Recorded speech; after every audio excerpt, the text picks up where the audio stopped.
Hey there, friends. We did it. We made it to the winter. Q4, baby. Livid in Kodiak, and we are here. We made it. I don't actually We're know what we're here. doing. This is all Livid's idea, so I'm just here for the ride. Livid, I what's gotta going turn the on, man? screen. Happy happy Saturday. Happy almost Christmas. Happy almost Christmas indeed. All the holiday work is catching up with us now, right? Yeah. I mean, I think it's going to be a little quiet for a couple weeks. We got a couple things that we're working on, but I think people are checking out as they should because it's been one hell of a year. Yeah. I can't believe it's been a year. I can't That's the believe it's been crazy a thing. year. Yeah. So that's a pretty cool thing to start with. Just so you guys know, Liv and I have only been working together since January. So we haven't even hit that 1 year mark yet. So Livid Yeah. said that he got this idea from, I think it was Angry Joe, something like that, doing these quarterly updates. This is the first one that we're doing, and it's kind of cool because this kind of wraps up 1 year of working together on this channel. Yeah. We kind of just want a way that we can, sit down and talk with you guys. I know people still jump in and out from different games that we cover. We see new faces all the time popping up, and this is just a good way. I know not everybody from, the subscriber base is here and everything, but anybody that trickles in, you're welcome to ask any questions you want to know about us, the channel, stuff like that. We're going to try to make sure we put out like Q&A forms every time we do these things. That way you guys can kind of get your questions in beforehand if you have, something you want to think about. But I think it's a good way just to get you guys to know what goes on here. With a big part of our community and everything is that we want to make sure that we're always kind of talking with you guys. That's something Yeah. I know like a lot of people don't really do, as content creators. They kind of just like sit back and just let the videos do all the work. But I'd like to be more involved with people. So Yeah, it's amazing. I mean, we talk all the time. Liv and I are constantly talking about stuff. I think I talk to him sometimes more than I talk to my own wife. But Yeah. we are always talking about other content creators, what they're doing. We talk about their strategies, things like that. And it's tough. I mean, we're 1 year in. We're playing catch up with these guys that have been doing it for 10 plus years, making content, and we've got a lot of ground to cover. So, Liv, and I know you get this all the time too. But people will message me and say, "How do you guys do this? How do you guys drop a video a day or video, 2 times a day?" And I say, "I don't know. We're just driven. We just want it, and we just know that we have so much to catch up, and we know that we can do it. But we also have to work within our schedule." And Livid, I think there's no better person to talk about like what we actually have to do on the daily on top of our other jobs than you. So, what has that been like for you this year? in terms of like the channel itself, is that what you're asking? Doing a channel and working full time. I Yeah. mean, we both do that. I don't think a lot of Yeah. people know that about us. And if they do, they don't understand what actually is involved in having a They- full time job and then also being YouTubers. Yeah, I would say a good portion of the base doesn't actually know that we do that still, because there's still questions like in the Q&A form. Most of them there's still questions about how do we do this full time and everything, and I'm like, we don't. This isn't full time. If we were doing this full time, you'd probably see even more stuff coming out, like a ridiculous amount probably. And I have to give Cody a lot of credit. He is an absolute wizard when it comes to using Premiere. I am not based in Premiere. Like I do After Effects work. Like I do animation, graphic design. I design like all the stuff for our channel, all the intros, all that kind of stuff. Like I do all that back end work and everything, and then I make videos where I can. Cody is like, if he has an idea for a video, that thing is like getting pumped out in like an hour, 2 hours tops. Like it's nuts. It's nuts. He's fast as hell when it comes to I was just that. thinking to myself the other day, it's like, man, I would love to not edit all my own shit all the time. And then I realized I just don't know how it's ever going to change. I don't know how it's going to change because I don't know if anybody can keep up with you. Like I'm just now learning Premiere. Like he actually did like a workshop with me to make me learn Premiere so we can make our workflow even faster. Because like when I'm using After Effects, like I can't process like hours worth of footage in that program without it just like completely locking up, right? Premiere is built to handle any video editing software is built to handle that. So he flies through stuff really quickly. Like he can get the audio laid down, all good like that. I'm still chugging along in After Effects where I'm just like, I'm gonna sit here for 5 minutes, let this thing preview out. Oh, there's a mistake, gotta fix this. Wait another 5 minutes. It's a pain. Yeah. It's awful.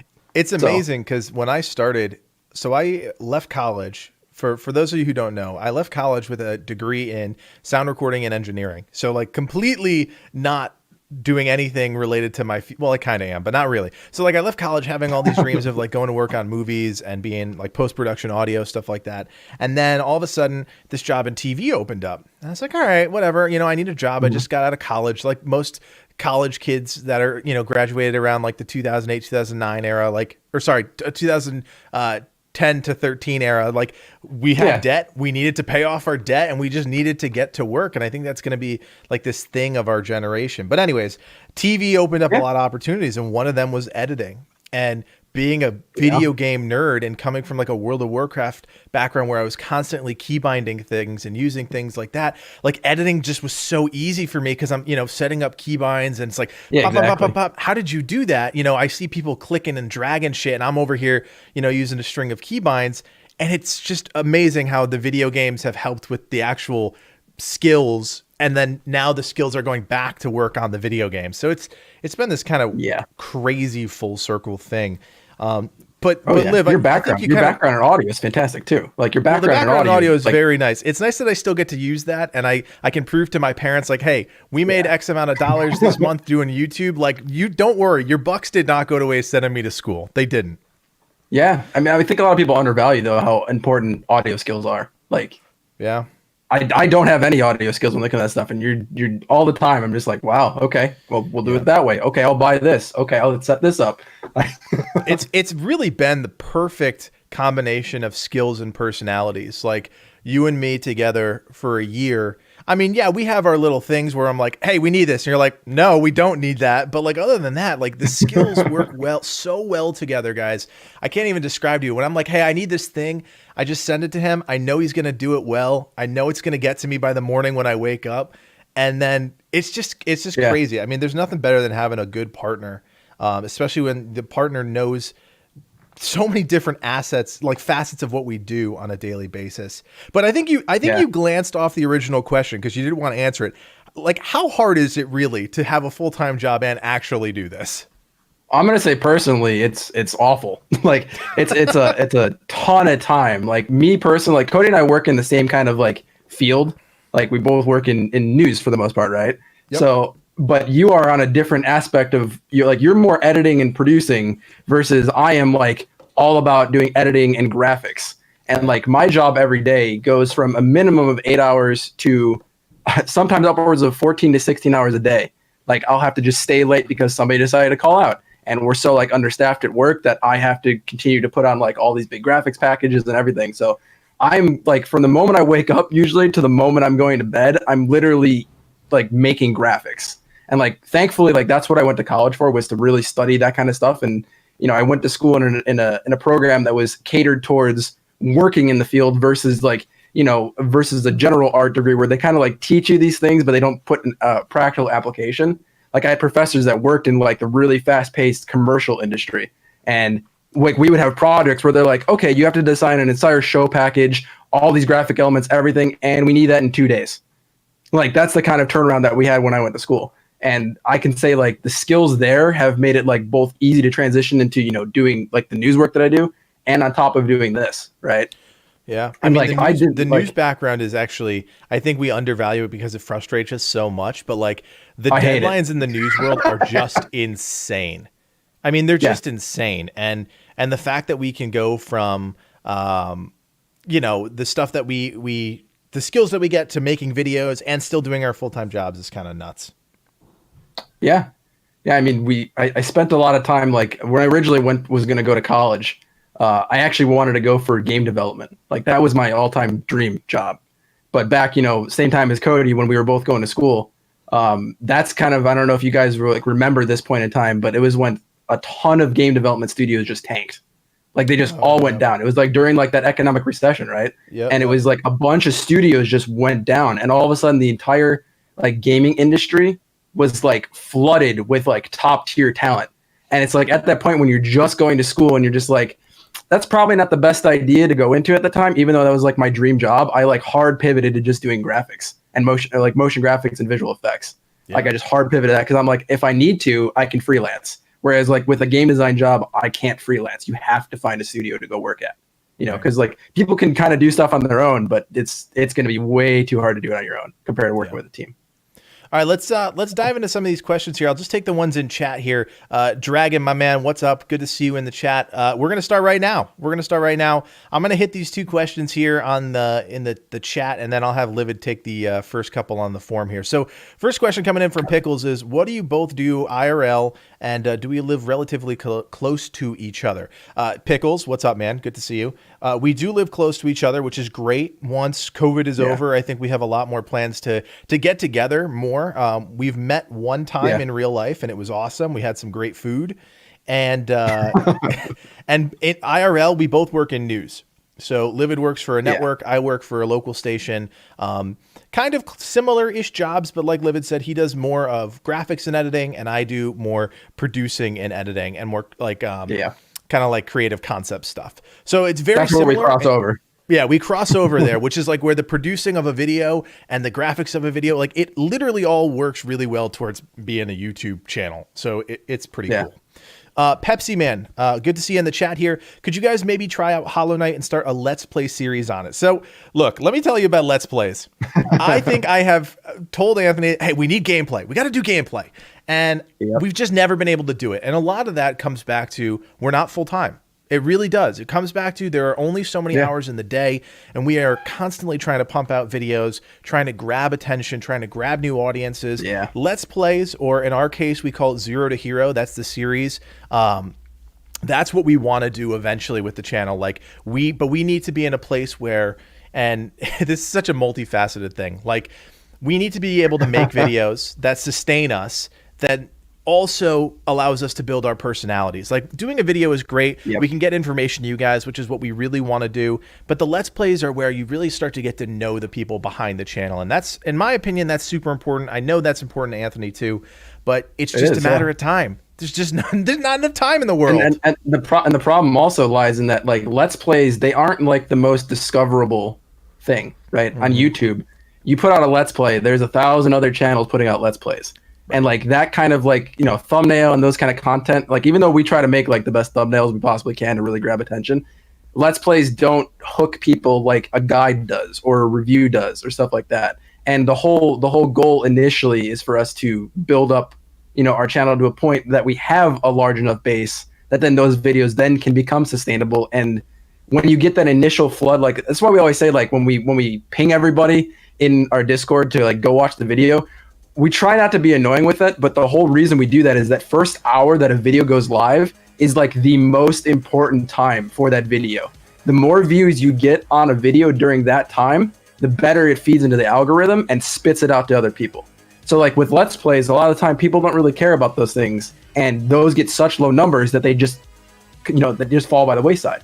Right. So like those things aren't sustainable early on. They're better once a channel's fully established, and we're still working towards that fully established point. Right, and we've seen, I just snuck some music in there, guys, just to fill in the dead air, but just so you guys know, like, it's something that we've tried a few times. We tried it with Temtem when we first started working together. It was good. It actually saw some traction, and that's really what we think needs to happen with our Let's Plays, is like, it needs to be in conjunction, parallel to the guide content that we put out. We know that we can create really good, succinct, to the point guides, and that's what we want to do first and foremost, and then we want to do the Zero to Hero alongside it. And a big portion of that, and I preach this to, you know, to Livid all the time, we got to have early access to games. If we don't have early access to games, we're dead in the water. We're dead in the water. That's a hard thing, though. It's hard. It is hard. And luckily, the numbers are starting to work in our favor. We're starting to get to a point where we can show these developers coming out with new games like, hey, we just covered Assassin's Creed Valhalla. It was a big game this year. Look at some of this success.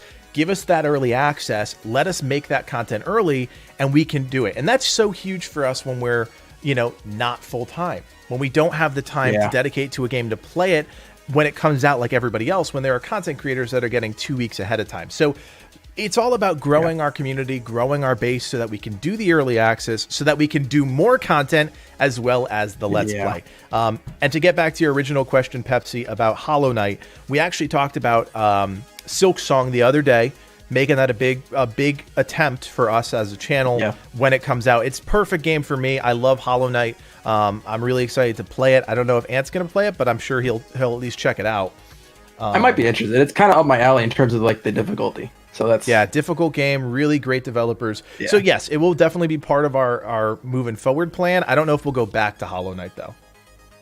Yeah, a lot of like, you know, like as much as we'd love to just put out content, you know, for all the things that we just enjoy playing. Like there's a lot of games I enjoy playing that I'd love to make videos on, but there's a lot of like, it's hard to make content in games that are already have been covered and already been done, because that stuff doesn't get traction, and it feels like I wouldn't say it's like wasted time, but it's like wasted hours in terms of like growing the channel. Like like I said, like everything we do, our attempts is to grow.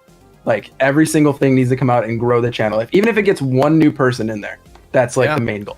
You know? Yeah, it's so funny you say that. That's honestly been our philosophy since day one of our own channels. When we were the Game Gurus and the Livid Line was, look, one person is all it takes to grow your channel, right?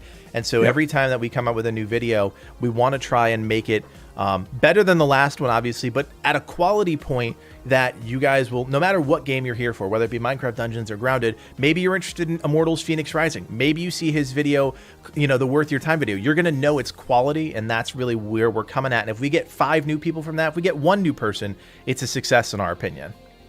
Yep. All right, Liv, why don't you begin with the first questions on there? So our first big question is for both of us. Which game that we've covered so far, like out of all the games we covered over the past year, has been our favorite? So, do you want to go first? It's debatable for me. There's 2, so I can give you 2 answers here. In terms of like fully covering the game, Temtem. I've thoroughly enjoyed that game in every regard. You know, like I love what they're doing. I love the direction they're going. I love the future of the game. Looks great. I hope it succeeds more once it's on consoles more and everything, and once it's fully out. But my all-time favorite game of the year that I've only made a review and a worth your time on is Immortals Phoenix Rising. That game is worth it at full price, full stop. One of the best games I've played this year. So that's it is on sale right now for anybody that's interested. So I didn't think Ubisoft was going to pull the trigger on a big sale before the end of the year, but it's down to $40 now, I think. It's worth $40. Yeah, I mean, look, it's one of the games, and Livid and I actually joked around about this. They totally they went pedal to the metal at the end of the year, and for a new IP trying to compete with Cyberpunk, Immortals Phoenix Rising just didn't have a chance. So I think a lot of people are going to come back to it. The Worth Your Time is doing really well for a game that we didn't really cover that much. So I saw it's finally taking up. I'm glad that people are finding it. That's so big because it really is a good game. It's a cool IP, and their post-launch plan is really interesting. One of the only companies I know that's completely changing the gameplay perspective in post-launch. With each DLC. Like it's not just like one DLC is like changing. Like they're doing a third-person, almost like Diablo kind of style game mode in one, right? And then another one is completely adding a new hero and an entire new world focused around like Chinese mythology. Like they're hitting each one in like big differences, trying to, I guess, see what sticks. And I'm in for the whole ride. Totally crazy. For me, what games that we covered that have been my favorite? This is so weird. I don't even know if this makes sense. Like, I enjoy games, don't get me wrong, but I really like making videos. Like, I think making videos for me is... He's weird like that. I am super weird like that. Like, I really enjoy the challenge of making a video, I enjoy the stress of making a video, and I enjoy watching a video become successful or not successful and learning from that. I will say I had the most fun playing Assassin's Creed Valhalla because I had to sink an insane amount of time into it just to get to where we got. I mean, open world games are no joke, and really, they really are no joke. And that is a big open world game. So I think that was 80, 90 hours in the span of 2 weeks, just trying to catch up with all of these other massive content creators that did a great job, but had early access. So for me, that was a really rewarding experience, being able to see that those videos did really well. In terms of other games that we played, look, I'm not a huge fan of Temtem. I helped Anthony cover it as best that I could with the editing. He really played it, even though I did some of the Zero to Hero stuff. I'm not interested in Monster Capture that much.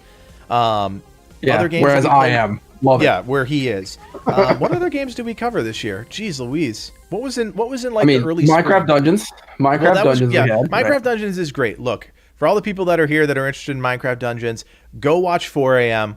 He will hold you over. He is a fantastic content creator. We actually we started messaging each other a couple weeks ago, and he's a great guy. So seriously, go support his channel, and we may come back to it. For anybody here for Minecraft Dungeons, we may come back to it. But look, he's a great content creator. I want to support him. So if you want Minecraft Dungeons stuff, go check out 4 a.m. because he's pretty much the only guy still doing it consistently, putting out great content. Yeah, and his videos are really polished too. Like really that's polished. Why we recommend it. Like we like to recommend other channels that keep up the same level of quality, and he definitely does. Yep. Definitely. All right, what else did we play this year, dude? Seriously. God, I'm like trying to remember. Like, there's been so many things that we played. There's been some like quick hits. Like I recently played Call of the Sea, which is oh my god, walking sim puzzle game, which was really cool. If anybody likes that kind of stuff. You had Cyberhook. Cyberhook, that was fun. Hades, game of the year, man. Hades, yeah. Oh my god, I wish I had found Hades about a year earlier because it really is one of the best games that has ever come out. Yep, we did. Grounded. How can we forget about Grounded? The only reason I think it slips into our mind is because the development's slow. That's why. That's like, right. Oh my god, we were really hard on it too. Holy Last Oasis was this year, yeah.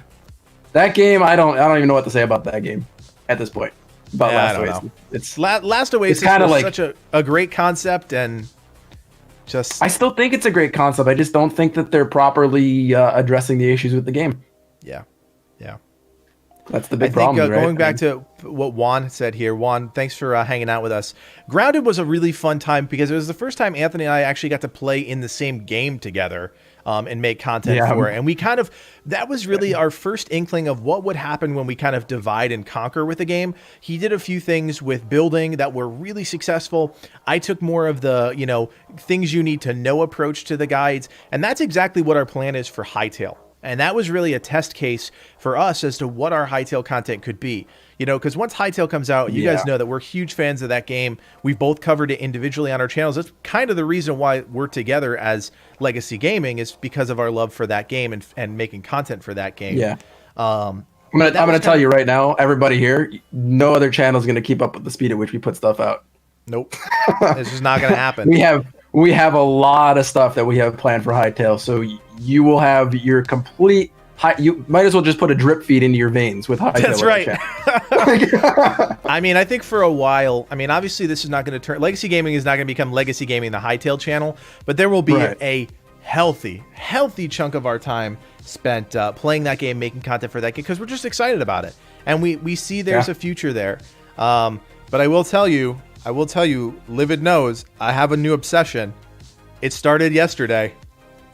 Yeah, he definitely has a new obsession. It's not good. He's flipping into his old ways.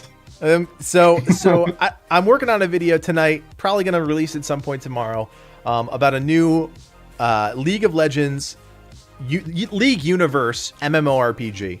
And Livid is going to lose me to that game. We're going to make content for the game. Don't get me wrong, but I'm gone. I literally went on their website today. I played League of Legends for the first time in God knows how many years. My gamer tag was Teldalin. So that was my... That's so old. Nobody even knows what that is. That is the name of my warlock, my second character ever in World of Warcraft. That's how old that account is. Oh my gosh. So yeah, I am 100% invested in whatever this Riot MMORPG is. I think if there's one company, and you guys will hear this in the video tomorrow, if there is one company that can compete with World of Warcraft, Final Fantasy Online, it's going to be Riot, and their universe is incredible. I spent all last night watching videos. I'm in bed. I watched an hour and a half of trailers. Oh my It's Lord. insane. There's champion trailers. There's region trailers. There's trailers that tie into their various different games. I'm over it. I'm obsessed, and it's been a day. It's not good. He's been constantly. It's like almost as bad as when I send him Star Citizen stuff. He just that's a game also when that game comes out, and I know we actually have a question on the sheet, Cody, and it's dedicated specifically for you.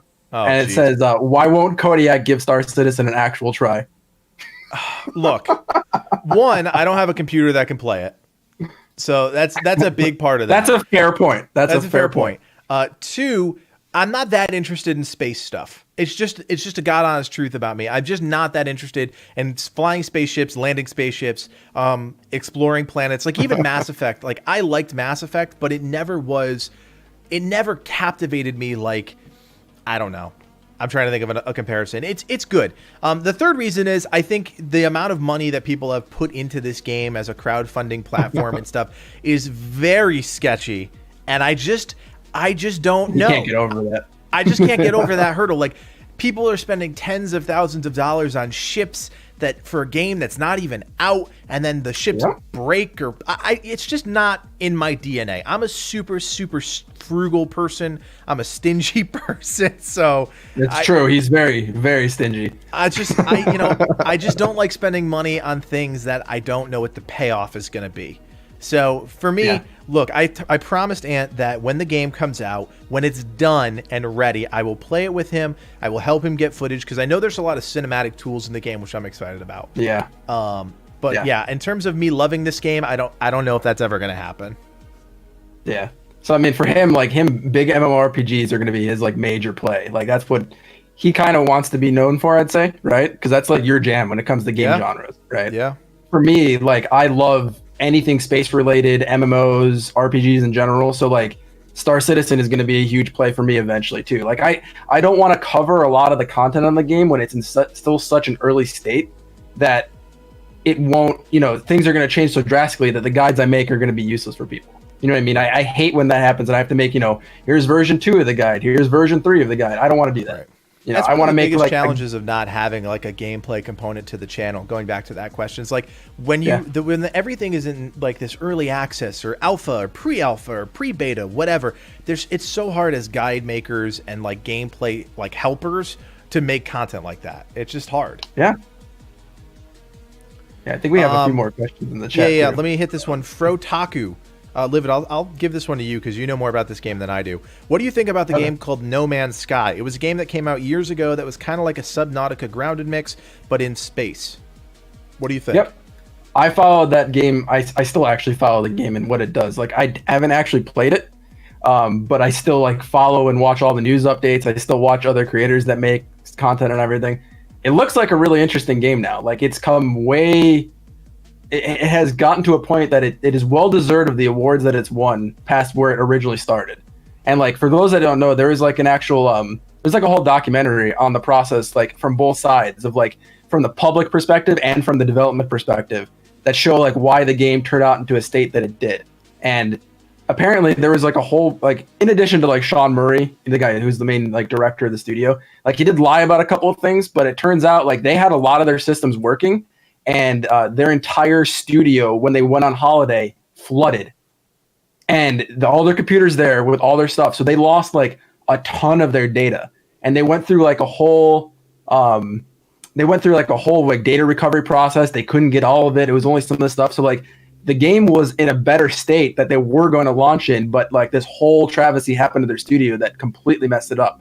But they still had to hit a deadline because of publishing deadlines, which publishers I hate, man. I can't stand publishers. Like they actually just won. They just won Best Live Service Game at the Game Awards. Yep. Which is crazy because that game is from 2000 what? I think 15 or 16, right? I mean, that's crazy. Maybe 17. It's like something around there. So Toby in the chat actually asked, "Are we ever going to play Don't Starve or Don't Starve Together?" Which you said. I asked you this the other day when it was on sale, and you said you're just not interested in the art style. Right? It just doesn't. I'm not interested. Yeah, I don't mind games in that kind of like perspective, that isometric view, but like that isometric style combined with like the general art style, while it is for some people can like it, that's their prerogative. I don't. Right. I can't get into it. Yeah, that's fine. My personal take. Yeah. Nick, I heard it's fantastic. Know if you've been following Nick here is asking if we can play Assassin's Creed Valhalla. I don't know if Nick's been around the channel. I think we've played that game quite a bit. Or unless you're asking if I could play it right now, in which case I'm not going to be able to answer questions and also play the game. It'll be pretty bad. Give it a shot. All right, Livid. I want to do. What do you want to do? I want to do a giveaway. What do you want to do? Go ahead, do a giveaway. We'll do some more questions. So first, I'm gonna show you guys this. This is actually, if you know anything about us, you might know that we have a Patreon page, and this year we hired an artist every month to help us deliver a reward to our patrons. So I want to show you guys our last one of the year here. This is our December artwork, and this is actually Hades, and we are gonna give away 5 copies of this artwork, physical artwork. You have to be in the United States because that's the only way that I can send it to you like quickly and cheaply before the end of the year. So check this out. That's not what I wanted to do. I didn't want to copy it to my desktop. Here we go. So that is our new artwork for Hades. It's Zagreus. It's really cool. The artist that we hired this year is amazing. Siplik, she is incredible. She's over in Spain, and she is just an animal when it comes to creating this artwork. She just pumps it out like crazy, and it's always top tier. So if you guys are not in our Discord, Livid, if you wouldn't mind linking the Discord and chat, I'm going to put this in the giveaways channel right now. Oh, wow, I clearly forgot to purge everything that was in there last time. Oh, boy. All right, so you got to give yourself the giveaway tag on the Discord. I'm about to post it in here. Let me just clean this up because I forgot to get rid of this. Okay, come on. Come on. All right, here we go. So we're going to give away physical artwork, Hades, Zagreus. All right, we're going to give away... We're going to do this. This will be just a quick 5-minute one, and we're going to give away 5 of them. All right, so you guys can click on that reaction right now, pick up some of this artwork. Really, really cool, and I will mail it directly to you. You guys have to be in the U.S. You got to be able to accept physical mail. It's the only way I'm going to be able to get it to you. Yeah. And let me just... And if you guys don't know how to get to that section, make sure you go to the roles section, and there's a giveaways react thing, and that'll unlock that area for you to be able to get that. All right, and there's the artwork again so you guys can see it. And obviously it's up on the screen still. So, sorry, Livid, I interrupted you with an awesome giveaway. Continue with whatever you were doing and talking about. Questions about something. You're fine. We're just gonna more questions. We have some people here asking, what was your dream job before YouTube, Cody? Honestly, I don't think I ever had a... Even though this isn't our job. Yeah, I don't think I ever had a dream job. I mean, I've been all over the map, and I think that's probably the biggest thing for me. I've never truly known what I wanted to do, and it made it really hard in college and stuff like that. So I don't really have a dream job. I think being able to do YouTube full time and be a content creator would be really cool. I can't say if that's a dream job or not, but it is really cool. Livid, how about you? I like the idea of the flexibility that it brings with, especially having a family. That's like the thing that I really, really like about ideally YouTube becoming a job. And like we said before, YouTube is not our job. We'd love for it to be our job one day, but at the current time, we're nowhere near that point yet. Nowhere near that point. For me, my dream job was being a environment artist for games. That's my dream job. I used to, even when I was younger, like 10, 12, around there, I was into all that modding scene with video games. I made custom maps. I won a couple competitions for like Dawn of War back in the day. It was an RTS game. I had a couple of my maps actually put in the game. Like it was just like my dream job to do that stuff when I was younger. So, but like I said, things just didn't align with economy, stuff like that. And there's times when you just got to make those hard choices to continue on a steady path. So it's amazing how many, obviously we were just talking about League of Legends, but it's amazing how many concept artists and environmental artists that these big game companies work with. I mean, I was on their website and I'm like, oh my God, there's like 20 amazing, incredibly detailed concept arts for like one city. And it's like, it's insane how much artwork that goes behind the scenes in these video games. It's ridiculous. The amount of prep work that goes into even just launching a game. Like when they say a game's development starts, like they don't actually start working on a game for probably like 8-9 months from the initial conceptualization. You know what I mean? Yeah. All that stuff is just prep work before then. And then they start. Because it's like, what's the point in doing work and wasting people's time and money when you don't even know if that's the direction that you want to ultimately land at? So yeah, that just seemed like a cool point to be at in the development cycle, to be able to like make those worlds. Because like that's my big thing. Like a lot of my friends, like they'll just run through levels and just get to the content, whatever. I'll get into an area and I'll be like, wow, look at the texture on this little wall panel. Look at this little, look at the light and how it affects this area. Like that stuff is like amazing to me. So as someone that had to put 80 to 90 hours into Assassin's Creed Valhalla, I didn't have time to stop and look at the rocks. Okay. I had to breeze on through it, find stuff, and kill people. But yeah. Ariel is asking for our PC specs, Cody. Yeah, I'm pulling up my CPU Z right here. So these are my specs. I am due for an upgrade. And actually in Q1 of 2021, Livid and I are both getting computer upgrades. So I've got a Ryzen 7 2700X. I've got a 1070 graphics card and, some RAM and stuff. So not great. Not great. Yep. I'm getting an upgrade here shortly. But currently I'm running on 16 gigs of RAM. I got an Intel i7 7820 CPU. I'm running which one am I running right now? I'm still running my old my Titan X video card. So it still is like benchmarking decently. It still benchmarks pretty decently. But it is starting to show its life right now. I want to hear it. I want to hear it. My 1070, I'm pretty sure there's smoke that comes out of it every time I try and render something. Yeah, but we're both due for upgrades, and that's one of our big goals that we're focusing on right now is getting those 2 upgrades done for our machines. That way we can get stuff done quicker and more efficiently, and capture footage at higher resolution. That's a big thing too, Dragum here has a. Oh, hey, hold on. We got winners. Hold on, we got winners. The Lonely Knight, Cybers Gaming, Figsy, CC24, and D Dragon Gaming. My boy Dragon Gaming, what's up, buddy? You end up if you guys could just DM me. I will get to you as soon as possible. Dragon, congrats, dude. Oh, I'm so happy you won something, man. He's hyped. He's so hyped. He's so ready. I don't even know if he played Hades this year. Doesn't matter. The artwork's awesome. Hades is awesome. So that's awesome. We're going to do more, guys. Don't stick around. We're going to do more giveaways. Plenty of giveaways. We got some really cool stuff planned. Oh, is that his first time winning? Congrats for your first time. Nice. That's huge. Yeah, this is a great one. Nobody else has this print yet. So, and nobody else has this print in the world because it's custom made for our channel by our fantastic commissioned artists. So it's a really great one. This is like her perfect style. So I think you're going to like it. Dragum had a good question for you guys who don't know. Dragum is one of our bannermen, one of our mods on the Discord. A bit of a tough question. Is the channel growth a goal of the channel growth a goal of the means for doing something else through your channel?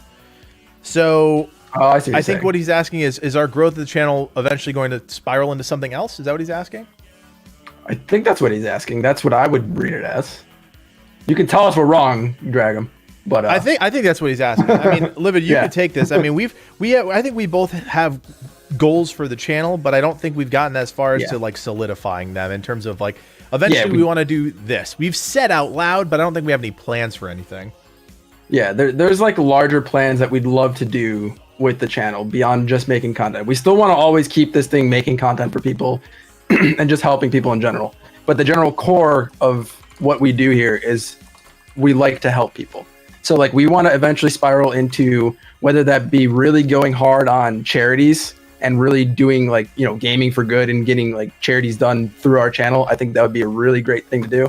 I'd love to eventually start up even our own like convention that might happen like way down the road, when things really get bigger. I'd love to do like a whole thing around legacy and, make it a really good place that people feel comfortable and really make good connections there. We want to get into like merch and stuff like that, obviously. Like those are kind of things that are kind of on our radar. But a big thing that we want to do, I personally want to do, is I would love to turn this into eventually being a game studio itself and really kind of pivot my dreams back towards that way, and being able to like we talk about games in heavy detail, right?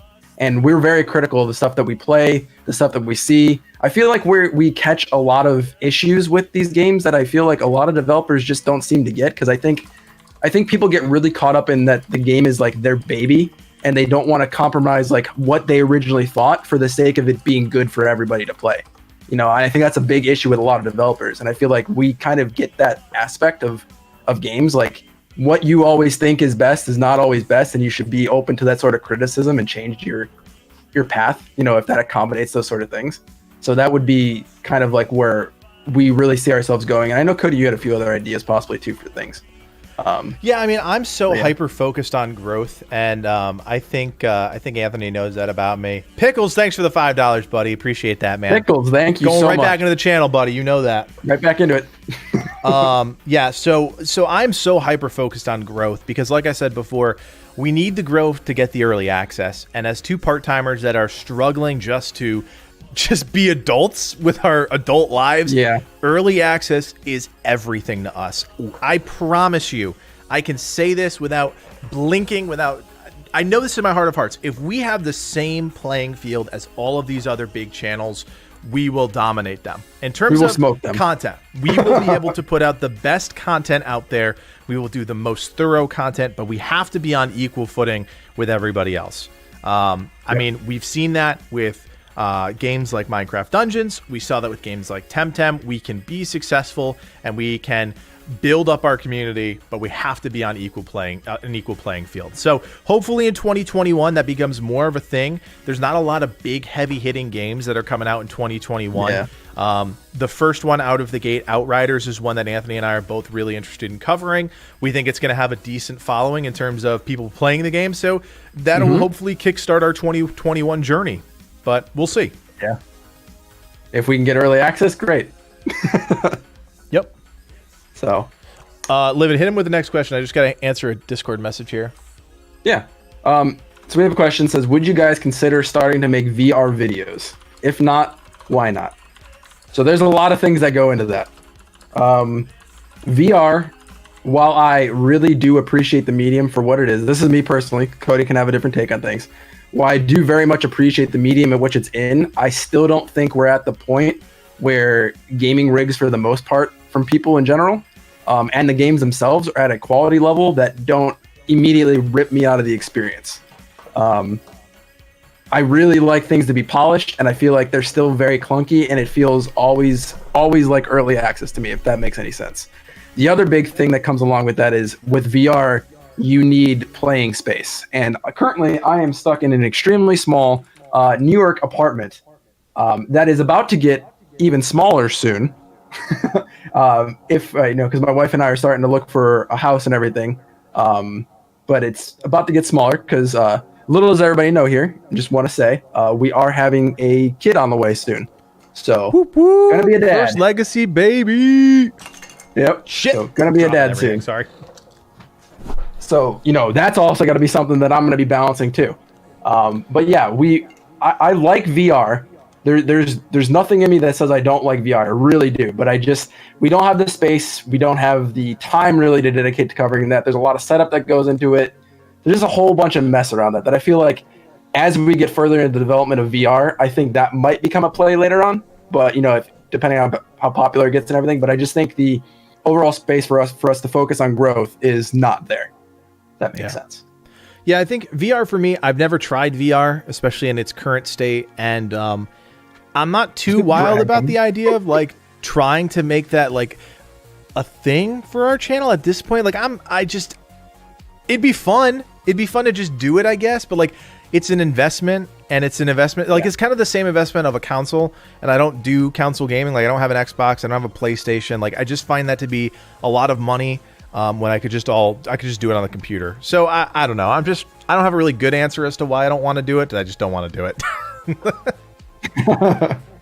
Yeah, like Half-Life Alyx really does interest me to play, but like I said, like we have to invest in the hardware. I have to make sure my PC can handle it, on top of also getting the recordings done, at the quality that we like to do. I need the space for it. I just don't have any of those things at the moment. So it's Half-Life Alyx just won. It just won Game of the Year for GameSpot, I think. They also won like one of the channels. It just won Game of the Year, and I know the VR community and the Half-Life community was really excited because it obviously being a VR game, it just didn't get quite the attention that some of the other big games got. So did you see Dragon's comment? Dragon, I'm gonna smack you. He said, "Congrats on having a kid together." Thanks for always lurking. Wake up. Appreciate that. Good to see you here. Fox, I see you in the chat here too. Ariel, Dragon, go away. You're annoying. You big dummy head. Another question that we have here is, people want to know what we do daily. Drink coffee and make videos. That's about it. Really is. On top of like taking care of all the little stuffs for our wives that we need to get done and our jobs, literally all the other time goes into just making videos. Yeah. So I mean, for me, we don't more lifestyle. a serious answer. So Since March, I've been working from home. Like I said, we both work in the TV industry. Livid's been working from home too. So I wake up, I get my dog all situated, I get my coffee, I hop on some calls for work, and then I'm downstairs in front of my computer, this exact same setup, which is where I do most of my work for my actual job. And then I pivot after dinner, usually around 7, 8 o'clock, to channel stuff. And I usually... most nights, I would say 9 out of 10 nights, I'm doing channel stuff. And then the one night I'll try and just veg out and either watch something. I've been watching Mandalorian on Fridays. Just something to just take my mind off it. Because if you go, and you just never stop, you kill yourself. You just will kill yourself. Yeah. And my days usually start anywhere between 12 in the afternoon or 2 p.m. Cody can attest to that. That's usually when my days start. I get up, usually make breakfast, or if I choose to eat or not. Then I tackle, whatever he needs. If he's releasing something at a time, usually like last minute thumbnails, stuff like that. I check out all the news that goes through Twitter, all that kind of stuff. We kind of make a plan with what we're going on. Then immediately I jump into work at 5 o'clock. So I work from home, thankfully, right now, which makes, like you said, and everything makes running this channel a whole lot easier with the whole work from home situation, believe it or not. Yeah, it does. And from 5 o'clock until at the earliest 1 a.m., I am completely inundated with work. Like Cody can attest, like I barely have a moment to even like cut something out if he needs help with something. It's very true. It's extremely taxing, like mentally for me, because there's just so many things I have to design within that time span. And then sometimes if people call out for the next shift, I have to end up staying later and everything. So it kind of like puts a real big wrench in the plan. And then right after that 1 o'clock time, usually, then I start like working on any edits I have to do here with this stuff, or I do graphics or make packages, stuff like that. And that all gets sent off into our Dropbox and everything. And I send messages over to Cody. Here's everything for the night. And I usually tapping out and going to sleep by around like 6 o'clock in the morning. So 6, 7 o'clock in the morning is usually when I fall asleep. So that's my usual day. It's kind of like we're kind of like offset schedules, but it kind of works because we can catch all the news or like big developments that kind of happen. If like a game puts an update out at 2 o'clock in the morning, I can pivot and do that if I need to, So yeah, the only time it doesn't work is when there's like a really important email that comes in or something, and I'm like, okay, it's 2 o'clock in the afternoon. He's not awake yet. What do I do? Do I call him? Do I wake his ass up? Do I just keep messaging him? I'll give it another 20 minutes. And then usually I end up calling him and waking him up, or trying to wake him up. Juan, thank you for the comment, man. That's really nice. We work hard. There's no doubt about it. And anybody that doesn't think that YouTube takes a lot of work and a lot of perseverance and dedication, they're just wrong. That's kind of part of the reason why we decided that a partnership for the channel was better, because trying to do this by yourself is... it's hard trying to do this by yourself. While yes, you may make more money, you may be, if you're successful, you may end up getting to keep all that stuff for yourself, whatever, but having a partner to 1, bounce ideas off of, 2, check your work, 3, to keep you honest about the work that you're doing, and 4, just to help lift and lessen the load is irreplaceable in my opinion. And it's the best decision, and I'm only speaking on my half, it's the best decision that I ever made to reach out to Anthony and say, hey, let's just do this together. Yeah, we wanted to jump into it before we exploded too much, that it would be like, too big of subscriber bases to bring over, that we would just lose all those people, stuff like that. We didn't want to do that. So we just kind of jumped in it as soon as it seemed like the right idea. So, yeah. It's interesting. Going back to Jack's Gaming here. What are you guys' all-time favorite games that you played on the channel? We think we answered that earlier, but all-time games that my games so far that I really enjoyed was Temtem and Phoenix Rising. What about since you started the Livid Lion channel? And would that answer change? It might. I mean, I played a lot of Remnant content over there. Remnant was my jam back when I did that. Yeah. That was probably my favorite game. Still is one of my favorite games. I just wish there was more of it. They kind of stopped with content on that game. Yeah, hopefully Outriders scratches that itch for you again. I mean, it's a very similar game in the sense that it's small team, firefighty type thing, looter shooter. And from everything that we've seen of the game, it's promising. I mean, there's a lot of stuff out there already about the game, and it looks really good. Yeah. We also have a question from Vincent from earlier. What's Legacy's game of the year? Did we ever decide on what our collective game of the year would be? I don't know if we really have a collective game of the year. I don't think this is the thing. I don't know how people can do collective game of the year unless everybody's played every single game that's out there. If I had to say the best game that I played this year was Hades, hands down. Yeah. And then for me, it was Immortals Phoenix Rising, hands down. Those 2 games, played both of them. Yeah. worth if you have every a chance bit of to your play time. either or both of those games, you should.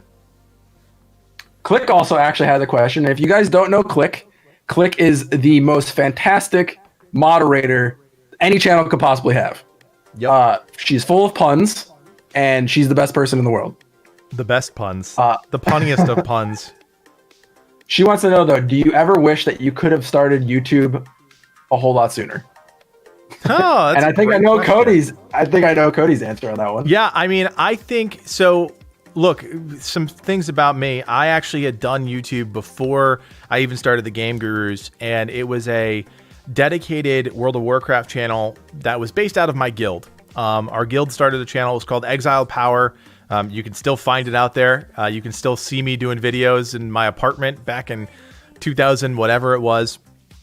I think that was where I had the itch, and I think I started to realize that I could make this a viable thing.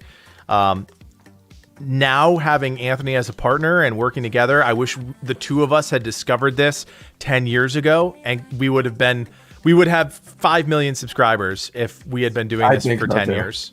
You know what I mean? Yeah. But look, we're here and now, and there's no signs of us slowing down or stopping in any near future. So we're just going to keep going and see where this roller coaster takes us. Yeah, there's actually a dedicated question for you, Cody, that relates back to that, and I'm assuming you could probably know who is asking you this question by. So how's that WoW guild going without your awesome raid guides?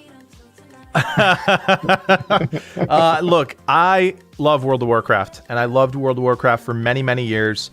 And the thing is, sometimes you have to step away from something because it's just taking away part of your life. And that's really what World of Warcraft was for me. That's why I'm a little scared about a Riot MMORPG, because I know that I'm going to get sucked down a wormhole. But I like to think that as a 29-year-old, I have a little bit more of a clearer head on my shoulders, especially with the channel and the responsibilities of running a channel. I think I know there are things that you just have to walk away from. There are things that you can only dedicate so much time to. And look, I wish I was 16 playing games for 8 hours a day, but I'm just not anymore. It's just not a thing. So it's about managing your time and making the most of the time that you have. It's why I don't stop and look at the rocks, the pretty rocks on the wall like Livid does. Maybe he's just got more time than me, but I know that's not true either. It's definitely not true. I think I'm very when it comes to games, so I don't mean this in a bad way towards Cody. But Cody is way more on the side of the casual gamer, if that makes any sense, right? Cody's more broad strokes. He's really good at getting information to people who are playing at that casual level. He can still go very hard in a game and get really deep in the systems, but he's very good at really speaking to the casual audience, which honestly makes up most of games, right? And I think that's one of the key things that we have with guides and stuff that we do is appealing to a casual audience.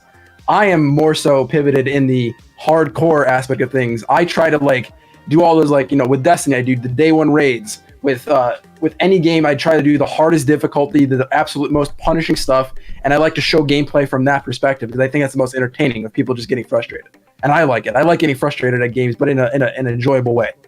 So I think that's another great compliment that the 2 of us have is we look at games from 2 very distinct angles, and we always compare when we're reviewing things, both those aspects. How is that going to impact a casual player versus a hardcore player? Is this good for hardcore, good for casual, etc.?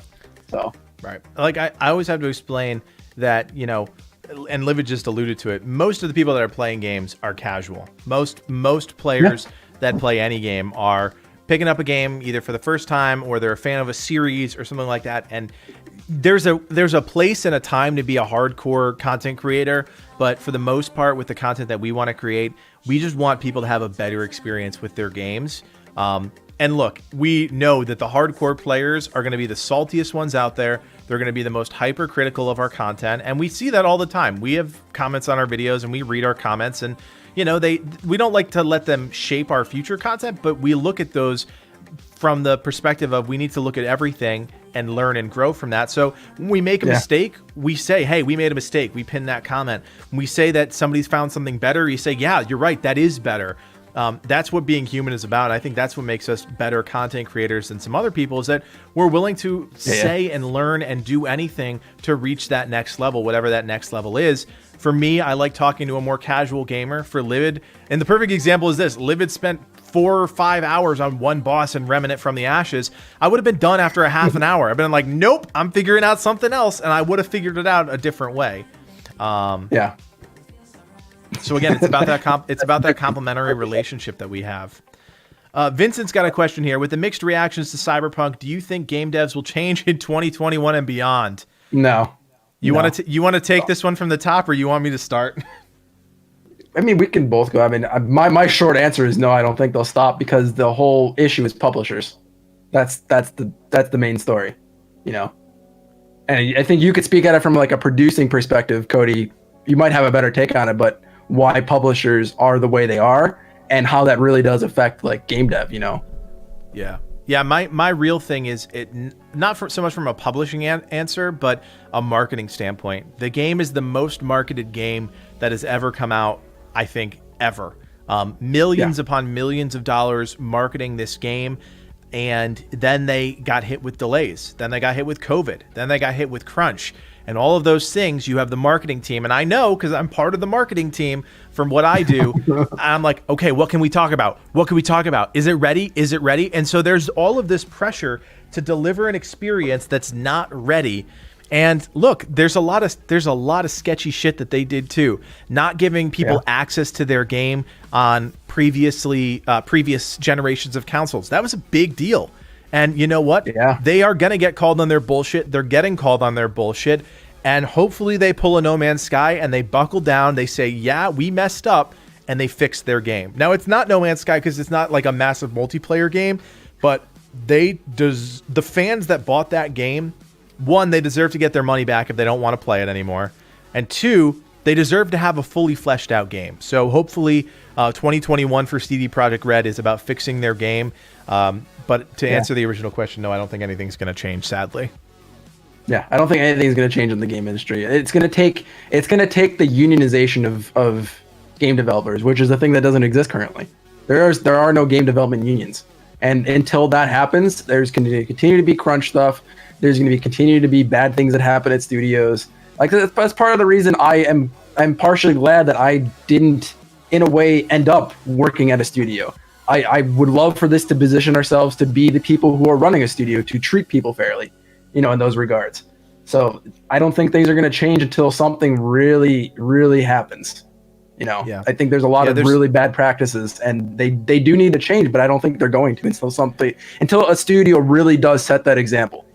So yeah, there's a lot of examples of these game developers and game companies that are so big that they're publicly traded on the stock market and they're run by a board of directors. That's it right there. It's money. If they're not making money, they don't see it as successful. And that's a pretty common business idea, right? If you don't make money, you're not successful. But when that influences a game from the top down, that's a problem. Most times it doesn't work. We've seen it not work. We see it work with games like Call of Duty, right? That's a very money-hungry, money-driven corporation, Activision Blizzard. But is the reputation of Blizzard the same as it was when, Chris Metzen was there? Absolutely not. No. Absolutely not. And you see Blizzard, that Blizzard is a shell. It is a shell. I mean, they just did their big layoffs. I think that was last year, 2019. And I remember reading a story about a developer who was a kid, he just landed his dream job working at Blizzard, sitting in his car crying because they just let him go. And what? There's nothing. And Livid was talking about unionization. I don't know enough about unions to go in depth on it, but every worker has the right, especially in this industry that employs thousands of people to represent themselves and protect themselves from bad business. I'm personally part of a union with my job, so it's definitely a good thing, and it definitely keeps workers protected 100%. Is it worth how much money you have to pay in dues to the unions? Because you have to pay a monthly fee essentially to be part of a union to keep them funded essentially.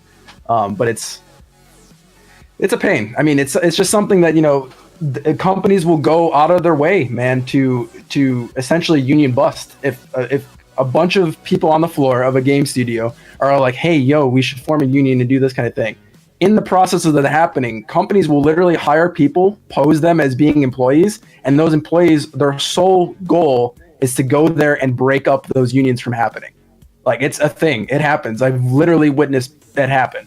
So it's like, it's a very hard thing to get unionization done. And that's why there's people, there's like Jason Schreier and everything. They push for those sort of things. And, I think they will eventually happen, but it's going to take a substantial amount of pressure from tons of people, not just the people even working, from the people that play these games, like voices like saying this needs to happen.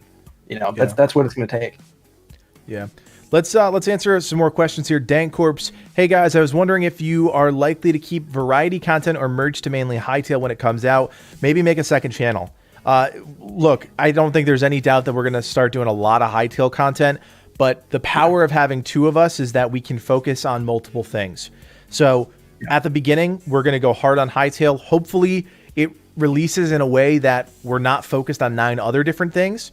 That we can just play Hightail, make Hightail content, enjoy the crap out of it, hopefully bring you guys along for the ride. And then if something else happens that we want to cover with our big series, Wish I Knew Sooner, Worth Your Time, we're able to pivot to that one of us, and the other one can keep going. So look at this comment. 1,000+1. Can Codiak and Livid provide some beard maintenance tips? Yeah, grow one. Grow a beard.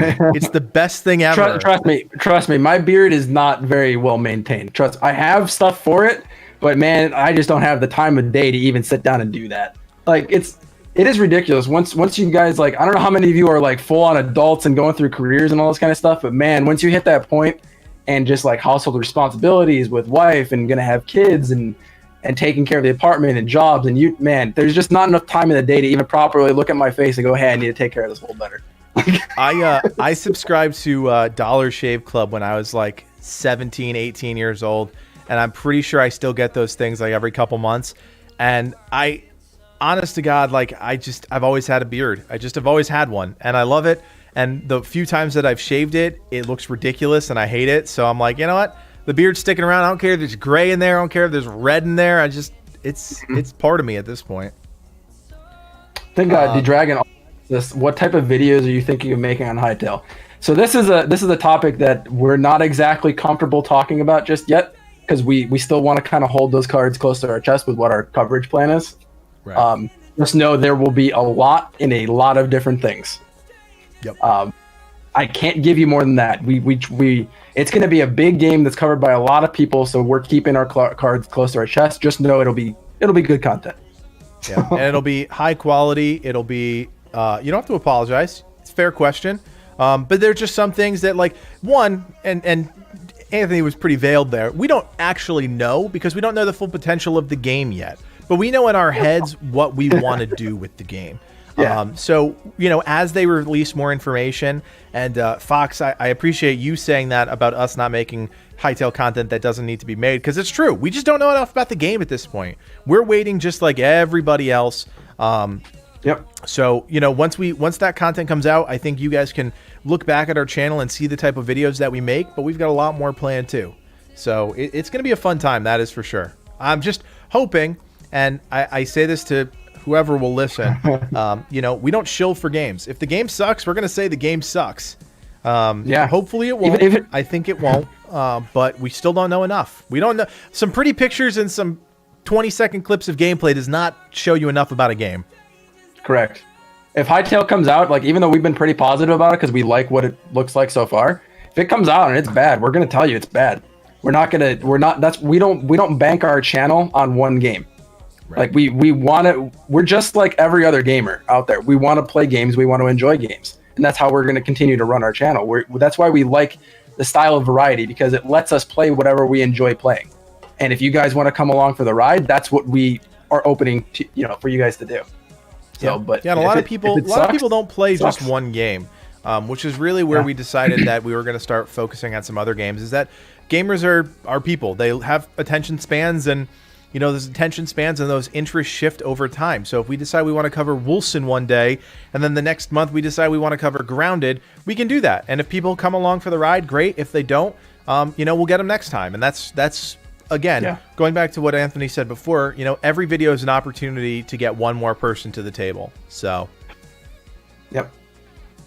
All right, let's see here. We got a couple Minecraft Dungeons questions. I feel like we answered all of that. Can you do a collab with 4am? That'd be awesome. I'm sure we could probably set that up, but go support the man. If you guys like Minecraft Dungeons, go support 4am. He's a great guy. Any plans for budget game reviews? That's a good question. That is a good question. I don't think we even considered that, to be honest. Yeah, no, I mean, I think budget game reviews, like, I don't think, Anthony, and correct me if I'm wrong, like, I don't go out looking for games that are, like, less than $5 to cover. I just, like, for Call of the Sea, it just looked cool, and I was like, sure, it's on Game Pass. I picked it up. I played it. Yeah. It's a short game. We did a worth your time on it. So I don't think it's out of the question, but I don't know if we're ever going to go out and be like, okay, we're now going to be the $5 and under game review channel. I can see the appeal for it, though. I really can't see the appeal for it. It might be something that, you know, we've had talks of, you know, as we get, you know, bigger and continue to grow, we do want to expand, like, our team of people. And shout out to Luke, by the way. Yep. We brought on an editor to help us alleviate some of the stress of like large gameplay captures we do. You know, he edits things up as we give him like time codes and stuff like that. He puts together some of the videos for us. We give him scripts and everything, and he puts those together with the footage we gather. So he's been a huge help. And like and that's part of like what the money we earn on the channel goes to. We want to grow this to not just like, you know, support us in the future, but we want to make this a job opportunity for people. And if that means being able to bring all these different forms of content to you and they work, yeah, I mean, something like a whole dedicated budget game review section, we could totally in the future probably look to having, you know, someone brought on for that sort of thing, you know? So it's definitely not out of the question. It's a great idea, but in the current time, probably no. The current time, no. Yeah, Dragon says, don't become a top 10 list channel. Yeah, you know, we try not to do that kind of content. We did it with the biggest games coming out in 2021, mainly because it's a really easy end of the year play. And one, it's something that we're interested in. We want to know what games are coming out next year, so we might as well talk about it. And it's not just a collection of trailers. So it was more of a conversation about what the game is, you know, what to actually look forward to. And yeah, there's no plans on ever becoming a What Culture Gaming style channel. Plus, when we do those sort of videos, that's like during the time that we're also as a team sitting down and looking at what games are coming out. So like it's literally our process of figuring out what we want to cover, things that catch our interest. It's not all of them, but it's a good majority of them. And then it's really easy once we've talked about that, what it's going to hold, what we want to do with it. It's very easy to turn that into a video. It's an obvious play to like save time. Like that's our kind of thing. But we're never going to be a top 10 channel. Don't worry about that. I don't know if you picked up on this, Dragon, but yeah, so we have brought on an editor for the channel. I know Anthony just talked about this. So he's kind of our support staff at the moment that we've been able to hire through our channel. Really great addition to the team. Currently missing in action. So if anybody knows where our editor is, somebody let me know because kind of disappeared this weekend. But yeah, no, he's been holidays. Great. We're fine. Yeah, we're fine. Luckily, we have the skills to do most of this stuff ourselves, so it's nice. Yeah, we try not to like really hardcore rely on anybody, but if we get bigger and we open up all those kind of opportunities, then yes, then you know we'll be much more focused on making sure that happens. Dude, put up a bounty on that guy? Hell yeah, let's do it. Big question. Go ahead. You can guys go ahead. I was going to go to this next one here. What do you guys use to edit, and how do you edit using those tools? So I'll start from the beginning, and then I'll pass it off to Anthony for the middle and end part. So everything that we do, 99% of what we do is scripted. So every video starts with a script, and that's so that we can get the information out in a organized way, but also keep things from rambling. I think one of the biggest things that both Anthony and I hate is these rambly YouTubers that will talk out of their ass for 20 minutes or 10 minutes in 1 second just to hit that mark, to hit that magical algorithm number. And we don't do that. And if a video reaches 8 minutes or 10 minutes or 15 minutes, so be it. That's the way it is. But we try and do things so that they're short and succinct, and that you guys will notice that and appreciate that. And we see it in the comments all the time. Like, thanks for just getting to the point. Thanks for not being an asshole and spending 20 minutes talking about nothing and showing what I actually came here for in the 21st minute. And as you can tell, I get a little fired up about this because YouTube screws us when we don't do that. And I hate it, but that's the way it is because we don't want to waste your time. And that's what we honestly believe in. So once we get to the writing parts, I usually share it with Livid. Livid shares it with me. We check it, make sure that it's as accurate as the other person can make it. We check for grammatical things, and then we're off to the races. Yeah. So then from that point, then, you know, if we've already captured footage from that point, then great, we can move right into editing. If we haven't, we go back through and we get all those cinematic captures. That way we know like what we're talking about, so we can kind of gear the footage and the clips towards those things. So that way, you know, everything feels, you know, while you're watching it, you have that visual component that what's it called? What's the word for it? It kind of like it's also speaking itself, like the same topic, you know, like the visuals you're watching are exactly in line with what's being said. You know, we try to do that as much as possible where we can. From that point, once we have all that footage in there, we cut it up into however many parts we need. We bring them all into the programs, and then with Cody and me starting soon, finally, he mainly goes off into Premiere and gets through all that stuff, lays everything in. I mainly use After Effects, but I'm going to be pivoting more towards Premiere in the future just to help with saving time. And then on my end, usually I'm creating thumbnails for everything as we go.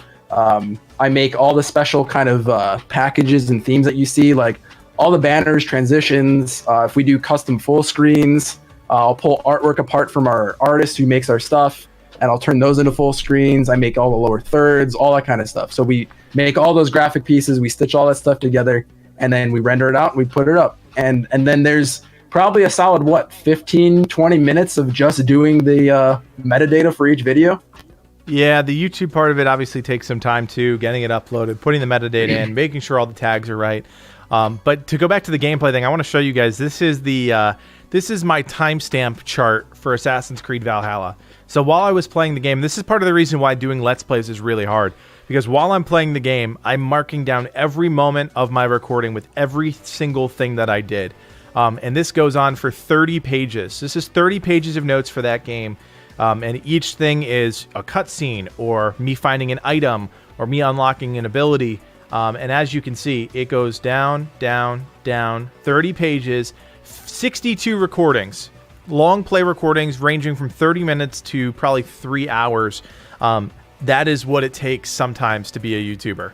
And that's the stuff that they don't talk about. That's the stuff that they don't teach you. You just need to learn how to do it. And like, sure, you can go into a game and you can record footage fresh. That's great. But if you've already done the work ahead of time, you can have that stuff ready to go. You know what I mean? Yeah, 100%.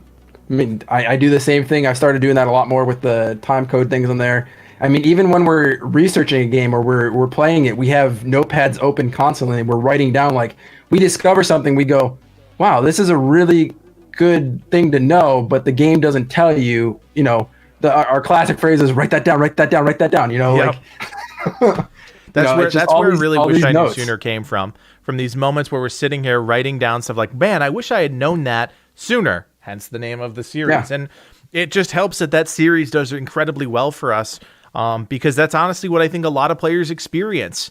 You know, write that down, or, you know, I just wish I had known that 3 hours ago and it would have saved me time. It would literally save me an hour. Yeah, it's ridiculous. Yeah. So, what is Drag I'm talking about? What's the clips meta? What is that? I don't even know what that is.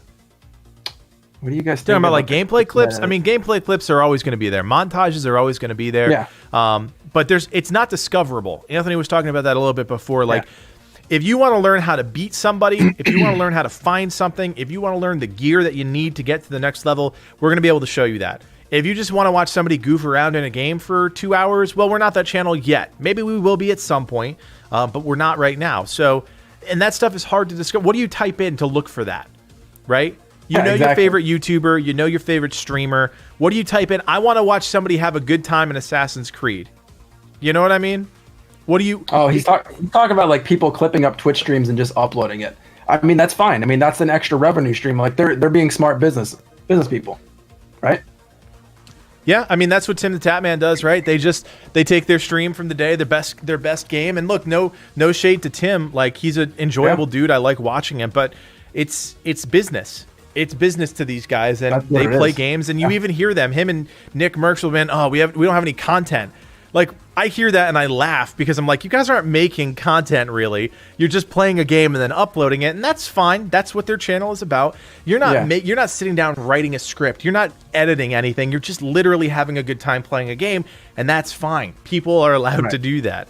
But yeah, it's just different strokes for different folks. But see, Dragum, the reason it pops up in recommended is because one, you've clicked on a Tim the Tatman video or something in the past. So immediately the algorithm knows that you are more prone to watch them. So boom, that further helps them with that. Two, like I said, the first hour that a video goes live, if you watch anybody like Courage, he'll post the video while he's on stream and will literally tell everybody on his stream to immediately go and like the video and watch the video while that stream is happening. Why does he do that? Because that first hour is the most important. And that will literally catapult you to being on the front page of YouTube gaming. You don't have to even barely play any games. But if you get your subscribers to do that, it catapults you ahead of everybody, even if your content is subpar. It's ridiculous. So like a lot of the things that we do guides and stuff because those are things that people in perpetuity, like a guy's going to get a game 3 years from now that came out, like 3 years ago. And they're going to play that game and I want to know how to beat that boss. Well, that content in our library will constantly be there, constantly getting views for all those people that want to get those things. And there is where you have to specialize your metadata. And those are like tags that are specialized towards certain things that happen in the game that people are going to search and how those things string together. And a lot of people don't know there's like a lot of important things that comes into like how you name the title, how you write your description, how you put hashtags in there, how you put the metadata, and all those things actually look at each other. So there's ways that you have to write your sentences and everything to even further push you forward. There's a lot of stuff we've learned over the past year that if you look at a lot of the large content creators, they don't actually even do this stuff because they get people to just like their stuff. If at any point those bases fall off, I guarantee you those videos will no longer show up in people's feeds because they don't do any of the other stuff that pushes it forward. Right. So look, there are pioneers in this industry. There are people like the Courages and the Tims of the world who really are on top of the mountain, and that's awesome. But there are also, if those content creators didn't have a channel and they started tomorrow, they would have to slog it out like the rest of us. There is just an inherent bias based on YouTube's own algorithm that supports these channels that have huge followings. And that's awesome. That's great for them. We will be there too. And I guarantee you we will be there for different reasons. And like Livid said, in a year from now, if people are finally starting to get Assassin's Creed Valhalla, I want them to find our video on how to get Excalibur. I want them to find our video on the 6 pieces of gear that you need to get early on, things like that. Are they going to necessarily run into my 0 to hero of me playing Grounded with Anthony, killing a spider? Probably not. But, maybe they'll find our guide on the best places to build. So, a lot, we have learned a lot. And that's actually a question here on this document. What changes did the channel go through in the last year, and how do you feel about them? I feel great about them because we learned a whole lot about, one, each other, two, the things that we want to do as a channel, the series that we want to keep moving forward, Worth Your Time, our take on the review, Wish I Knew Sooner, our take on tips and tricks, our individual survival guide series, which is something we want to keep going. That's kind of like the overarching theme to anytime we do guide content for a game. We think those things are strong. We think those things will work. We want to do 0 to hero when we can do that, which, we don't know when that's going to be, but hopefully at some point. And then, the other things that we throw in there, like the top games coming out in 2021, that's a random thing. The news video on the Riot MMORPG, that's a random thing, but sometimes random isn't bad either. Random helps break up the monotony. Trust me. I know what monotony is like after doing 50 plus Minecraft Dungeons videos. It's true. Pretty sure I lost a little piece of my soul cranking out those item guide videos. Look, I am so happy that people love those videos. You have to understand how hard it was to get through that. I mean, you try making 50 of anything. whether it be cookies or Minecraft Dungeons videos, and you will realize it is hard. It is very hard, and it wears on you. It would have wore on me more if it wasn't getting such a great response. But it was really cool to see like one of our first ones getting 60, 70,000 views. And then after that, I was like, okay, well, I guess I'm in it. I'm going to do it, and we'll see what happens. So it was a lot of fun. There were so many people that were just thankful that they knew how to then get these items, or they knew it was best set up for these items. And we like seeing those responses of people getting use out of the content. You know, if there was literally no comments and no one found any use, I guarantee those would have stopped way sooner, because like I said, all of our stuff is built to like help people or teach people about certain things or get them to know the news that's going on. Like we've toyed around with the idea of possibly in the future doing like some sort of podcast. I don't know if it's something we're going to do anytime soon. I think it's easier to start a podcast once you have a large enough following that you can bring over to really bump up that channel, because we wouldn't do a podcast, I don't think, on this channel. I think it would be its own dedicated channel. Probably for that sort of thing. A lot of work goes into a podcast, believe it or not. Yeah. It's something that I would definitely like the idea of. I like sitting here and just shooting the shit with Cody. So, and I read so many. Yeah. I read so many Anthony things. Reads a lot of stuff. He knows a lot more about what's going on in the world than I do, and I try and keep up, but sometimes I just miss it. I just miss what's going on. Yeah. All right. I'm looking at a giveaway. Do it. I'm trying to figure out what the heck I want to give away. Let's start off easy here. So I'm on Humble Bundle, and I'm trying to find a good game to give away. They got a big sale going on right now. We're doing this live. This isn't scripted, everybody. This is not scripted. There's no script for this one. All right. In honor of Far Cry 6 coming out next year, how do we feel about Far Cry 5 Golden Edition? Go for it. All right. So we're giving away. We're giving away Far Cry 5 Gold Edition. We're going to give it away to one person. Make sure you're in the Discord. And go ahead and link that Discord again. I don't want to get rid of this. I'm going to do it on top of this one for now. I'm not going to purge this. So this is going to be giveaway Far Cry 5 Gold Edition. We're going to give it away. We'll do, again, another short timer here, 5 minutes. We're giving away one copy. Did I do that right? There we go. Yep. And I'm going to link you guys the trailer here. And then, yeah, great game. Far Cry 6 is coming out in May 2021. This game is usually $89.99, guys. So you're getting it for sweet 82% off, which I love. Well, you're getting it for free. 100% off. The math in my head didn't quite work out that way. Oh, we have a button for Discord. Click just reminded me. Oh, wait, my button's not working. Shit. Hold on. Stream Deck. Don't fail me. You always got to start up that app if you restarted your computer. Oh, is that what I have to do? Yeah, you have to relaunch the app usually. And then, is it working now? And then smack the device. Hey! Yep. Cody's still getting used to it, but Stream Deck, anybody that is streaming or anything like that, or it's fantastic. Stream Deck is an amazing piece of hardware. Yeah, it's I can do so many things with it now. It's really fancy. All right, so we're coming up to the 10:30 mark. What other questions we got here that we should talk about? Let's see. We have a big question that was kind of for us. Well, we kind of asked the community, and we kind of want to reach out to you guys again. Do you guys have any ideas or suggestions for videos or series that might possibly expand like the content that we cover, right? And the things that we're kind of like looking at, we touched on that in the future, maybe a podcast, right? We want to go really hard on like E3 and large gaming event coverage. That's something I think we really want to tackle. And Cody, you can correct me if I'm wrong on that, but I think covering a big convention is something that I've always been interested in. I actually have a photographer friend who is willing to go with me if we ever want to do anything live and need a hand. So I think it's something that's in the cards. I don't know what our access would be as a small channel, but maybe at some point, if we're big enough, they'd allow us to, interview developers and just have our own presence on the floor. There would be really cool. I think it'd be awesome. Someone actually gave us another cool suggestion, Cody, and I'm just gonna run it through you live here. A series called Why They Failed. A series essentially looking at what contributed to the fall of a game. Oh, that's cool. I think I've seen some other channels do like, what what the hell is? There's a channel. It always starts with like a film noir intro. Death of a Game. Oh, interesting. I never heard of that yet. I got to see if I can find it really quick. Death of a Game, perhaps. Yeah. This is it right here. Nerd Slayer Studio. Look at this intro. Interesting. I would like to welcome Itaki as the No, first I don't care about your paid promotion right now. someone who can. All right, hold on. Whenever- Oh, here it is. Here's the intro. So it starts with like this hand-drawn film noir thing.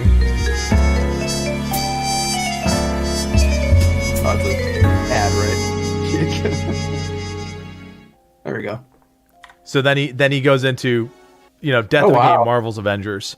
So it's a cool concept. It's definitely something that somebody else has already done, which is fine. But yeah, that's cool. Cool intro that always got me. I like that. I like that a lot. Yeah. We have a couple of like actual dedicated questions, Cody, for each of us. Okay. Instead of like just general ones. So I'll just go ahead and ask your questions, right? Sure. So you can go ahead and answer them. How old are you? And where do you see yourself in 5 years? The classic interview question.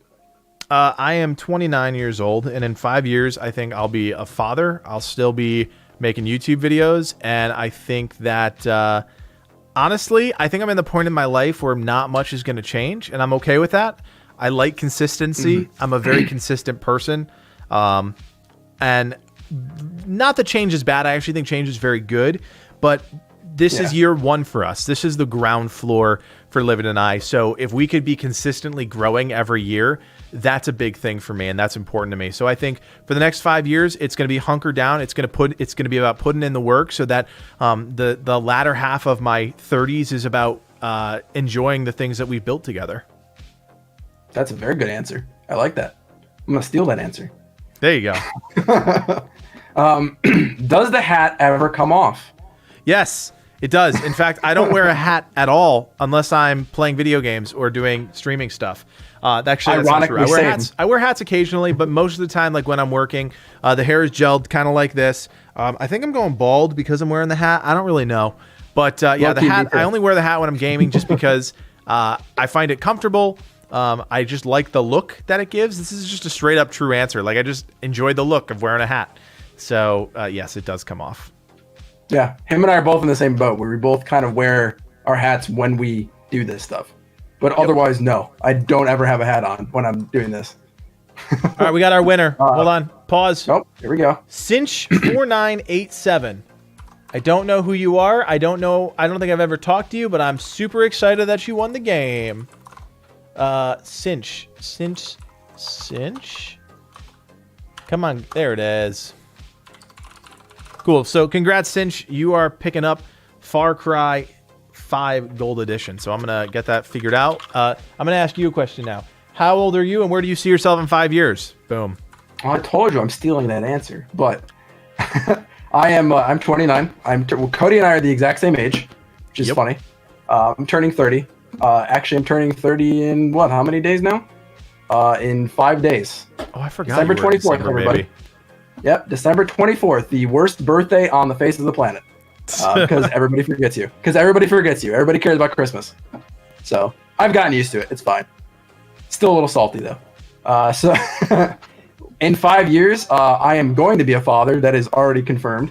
And yeah, Cody and I just want to hunker down for 5 years at least, and really just make the channel the best it can be. Really lay out the groundwork and the path that we want to take for where that channel will then go once it gets extremely successful, because we will hit that point. So that's kind of where I see myself then. Just enjoying life. Oh, did I totally screw this up? I may have screwed this up. What'd you do? I may have just bought the game for myself, and I already have this game. Nice. Did I do this right?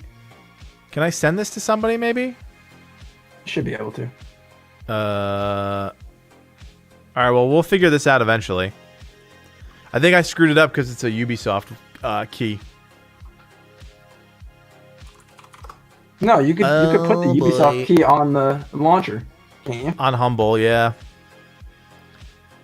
Oh, I gotta claim it to Uplay account. Can I buy it for? How do I do this and give it to somebody?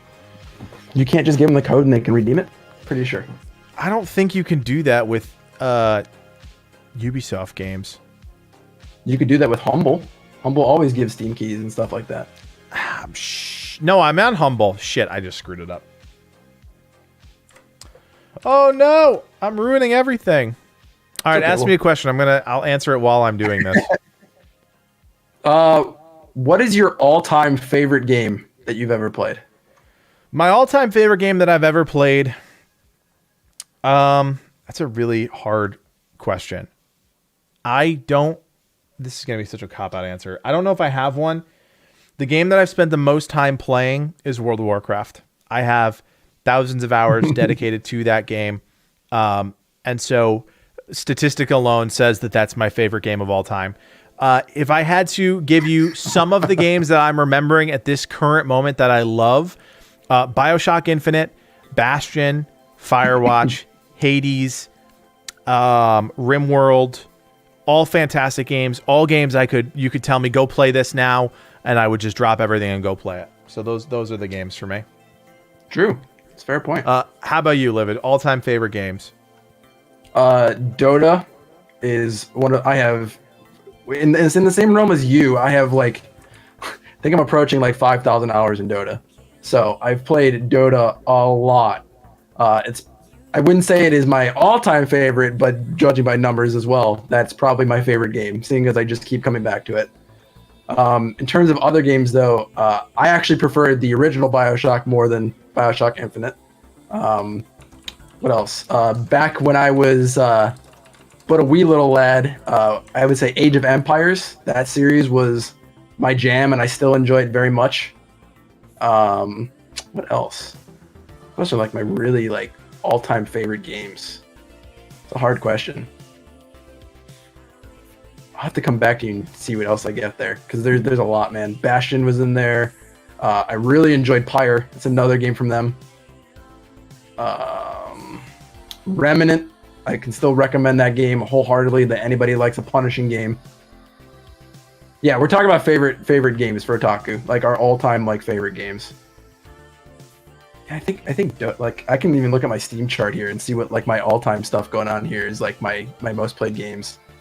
Let me see really quick. Sorry, I'm also trying to fix the mistake that I just made, which is why I'm not talking. You're fine. Elder Scrolls Online. That was a huge game for me for a long time, and I still want to go back and play it. It's just we're kind of waiting for the right time for our whole friend group to really play it again. I played a ton of Ark. I'm actually kind of hyped for Ark 2. I'm eager to see where they go with it. The rumor is that they're kind of going back to just primitive stuff, and I'd be so down for just primitive stuff with dinosaurs because I think tech ruined the game. Anybody that's ever played Ark, correct me if I'm wrong, but I really do think once you got to that gun tier and above, I think that whole stuff completely imbalanced and ruined the game. I feel like they should have just done more balancing just around the dinosaurs themselves. Destiny has been a huge game for me. I've played that since the original beta of Destiny 1 back on PlayStation, and I've played it since then. It's a fun game. It is by no means at the current state, I think, a good game. I think they've done a lot of terrible things to the experience over time in their attempt to make it more casually acceptable. They've dumbed a lot of stuff down to a degree. They made systems a lot less intricate. I still love Destiny very much, but yeah. Going back to a couple questions here. I'm back in it. I'm back in the mix.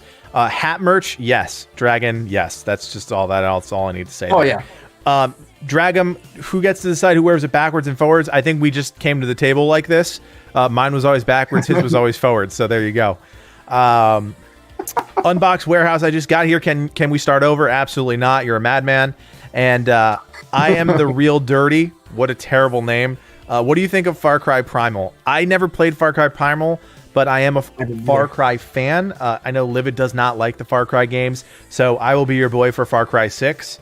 Hoping to get early access to that game, show you guys where all the cool guns are, give you actual breakdowns of guns. Like I said, even playing field as everybody else. So hopefully that'll happen. I think our coverage of Assassin's Creed Valhalla at least warranted us a little bit of a look from the Ubisoft team, so we'll see. Yeah, hopefully. Hopefully. What's your nationality, Cody? It's another question. That I people are am eager to know. I am mostly Italian, a little bit of Irish, and then we did one of those like ancestry things, right? Everybody's into those things now. We thought we were pretty much 75% Italian, 25% Irish. I'm actually like 60% Italian, 20% Irish, and like the rest is actually like Syrian. We have no idea where in the family that's from, but I guess that's what I am. I don't know if those things are super accurate, but here we are. Interesting. I assume the same question for you, right? Is that the same? Do you have the same question? They didn't, but I'm more than happy to share that I am also primarily Italian, and I have Bohemian and Slovenian. So a lot of like old German and Italian. So we're both European in nationality or in ethnicity, but not nationality. We're U.S. Sweet. So 80% silent, Bob. That's funny. Question for Livid here. When did you start YouTube, and how many subs did you get in a month? When I originally started, when did I actually start YouTube? When was the formation of that I channel? don't know. Let's look up the Livid Lion. Let's look up his first video. Oh, God, let's check it out. The Livid Lion. Here it is. 91 videos. Sitting at a cool 2.57k subs. All right, here's his first video. Destiny 2 Scourge of the Path like a diamond. 1 year ago. Oh, wow. This is cool. That was Look at just this is his animation work. His animation work is always top tier. Look at that. It's still better than anything I could put together. Oh, he doesn't even have a hat on in this one. Oh, I should make this full screen. We got to enjoy it in all of its glory. Oh, that guy's literally right there. He goes immediately. Yeah, I always did a ton of animation on my videos.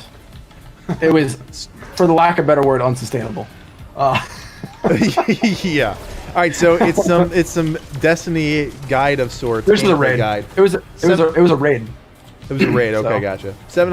725 views. That's not bad for your first video. No. And then I did tons of hightail stuff after that. Yeah, and then this is where the hightail grind hightail- started. Yeah, hightail was my main entry. I forgot you played Splitgate. I did. I liked it. That's a cool looking game. It's still going pretty strong too with this user base. Yeah.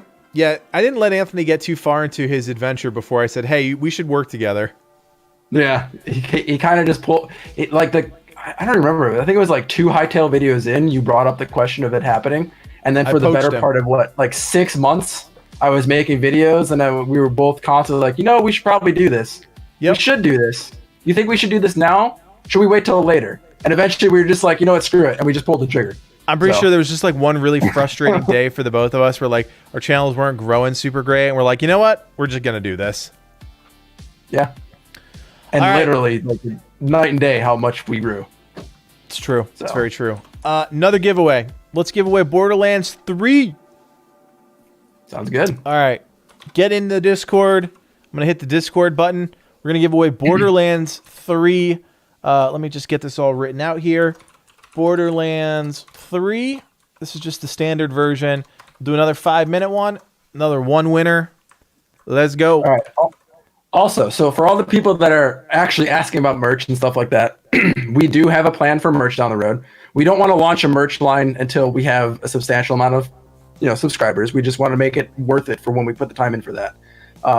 Little known fact, the main logo of Legacy, I started working on, and then I passed it over to my buddy who his entire career is he's just a professional graphic designer. That's like what he does. So he does stuff for like bands and stuff like that, right? He does like graphic stuff. And so we refine the logo through him. And so that's what we have today, like our main logo. Yo, but do you have the logo sheet? Do you have the logo idea sheet that we could show people? It's probably in the Dropbox somewhere, isn't it? Is it? Show you guys. Or in If our we can drive. find it, I'll show you guys where we started with our logos. It's in our That drive. was a really fun process to work with. Somebody who like legit knows logos inside and out was really cool. It was back when it was called Legion also. That was a whole nother thing. I see the logo sheet, which is like our official logos. I think you still have the other stuff, probably. I'd have to look for it. Yeah.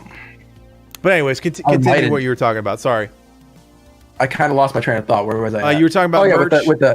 With merch. Yeah. So he's like kind of set up with us for when we get to that point. He's totally on board with doing some like really sick looking streetwear for the Legion brand. Like we want to do stuff that's like, we don't want to do stuff that's like really tacky gaming stuff that nobody's really going to wear more than, when they're sitting at their computer. We want stuff that you can actively wear, but also look good and not just like tack like a little logo on and be done with things. We want to make some cool stuff.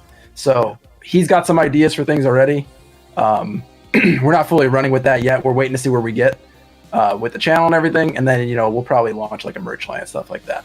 We're doing hats. Merch is one of those tricky things. Like, you got to invest in merch as a channel, right? And so, like, we could spend $1,000 on T-shirts, but then they're probably just going to sit at somebody's house, and by the time you're done, it's like, did they really accomplish their goal? So, we, like Anthony said, we really want to make sure that we're building up our base first, and we see a lot of familiar faces in here, and we appreciate that.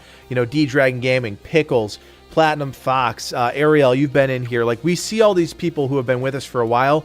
We need that to keep growing. We want people to come to us and hang out with us, and then we can start talking about stuff like that. Luckily, we have a pretty badass logo, and I think people are gonna want to rock it.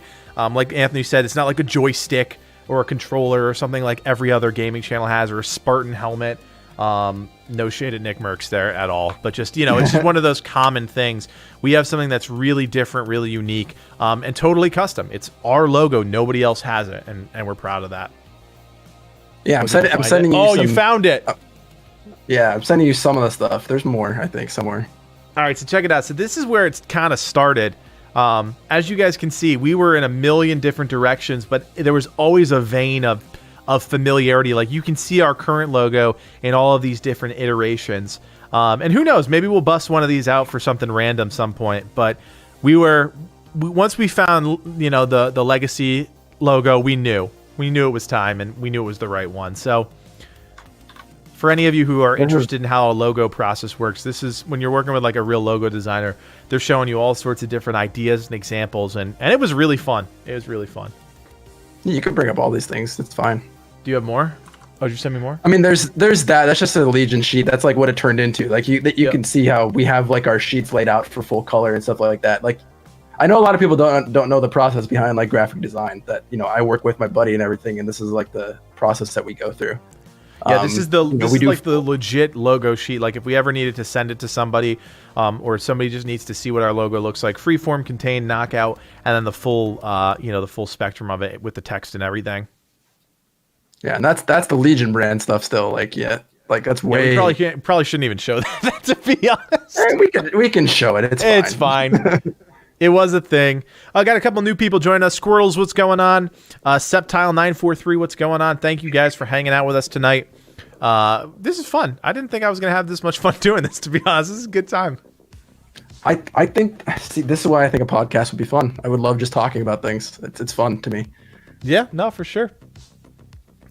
Let's see all right, 1 minute left in this Borderlands 3 giveaway. Platinum Fox, can we discuss what happened with the Legion name more? Sure. I don't think there's any real reason to not talk about it, but we won't obviously share all the details. So basically, as you guys know, when you get more attention and more successful, people start to notice you, and sometimes those people are great, and sometimes those people have business intentions. And in this case, our brand and what we were doing was too closely aligned to another major brand and another thing that a company was already doing. And we made the decision to just change our name to kind of cut any possibility of us running into any legal problems out of the mix. We did not run into any. We didn't run into any legal problems. We didn't have any legal problems. We didn't go to court, anything bad like that. We just made the decision to change it up, and to just be safe rather than sorry. Yeah, it was just it was all about preemptive. Like they reached out to us, and we were very. We chose to work with them rather than being combative. It just, at the stage that we were, it just was not worth it, to really be combative about it. Even though we loved the name, we loved how we had our whole slogan and everything set up. There's just some things that are more important, and sacrificing, your ego and pride for the sake of making sure things continue to grow. Yeah, look, and that's what I go back to with game design. look, there's no doubt that Legion Gaming was a badass name, and it's a better name than Legacy. I will say that to my grave. But at the same time, we had to make sure that our channel was safe and secure, and that's what we did. Yep. Yeah. See, we thought we were fine too, Platt, but nope. Just want to shout out Killfire. You are the winner of Borderlands 3. Sending you the link right now, and I didn't mess this one up. Livid, I got a question for you here. What is your favorite food? Favorite food. I'm pretty picky. I wouldn't say I'm picky. Like, I like a lot of food, but I'm very picky to how things are cooked. Because I do like cooking myself. I cook a lot. My wife and I both cook a ton of food. So I'd say the favorite thing that I enjoy eating that I will also cook myself, I'll put it that way, would probably be chicken marsala. Chicken marsala is one of my favorite dishes of all time. On like the Japanese side of things, I really enjoy a really good bowl of ramen. We've cooked a few of those things ourselves here. Those are very long processes. I love like chicken katsu. I love donburi bowls, stuff like that. Like all those kind of things, I really like them.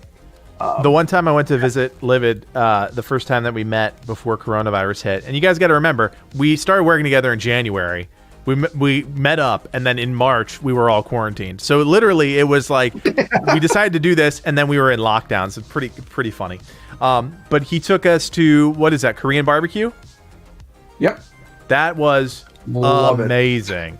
I never had that before in my life.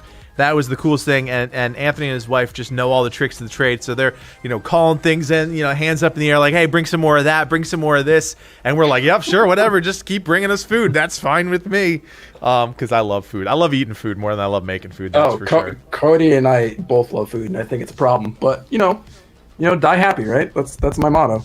Die happy.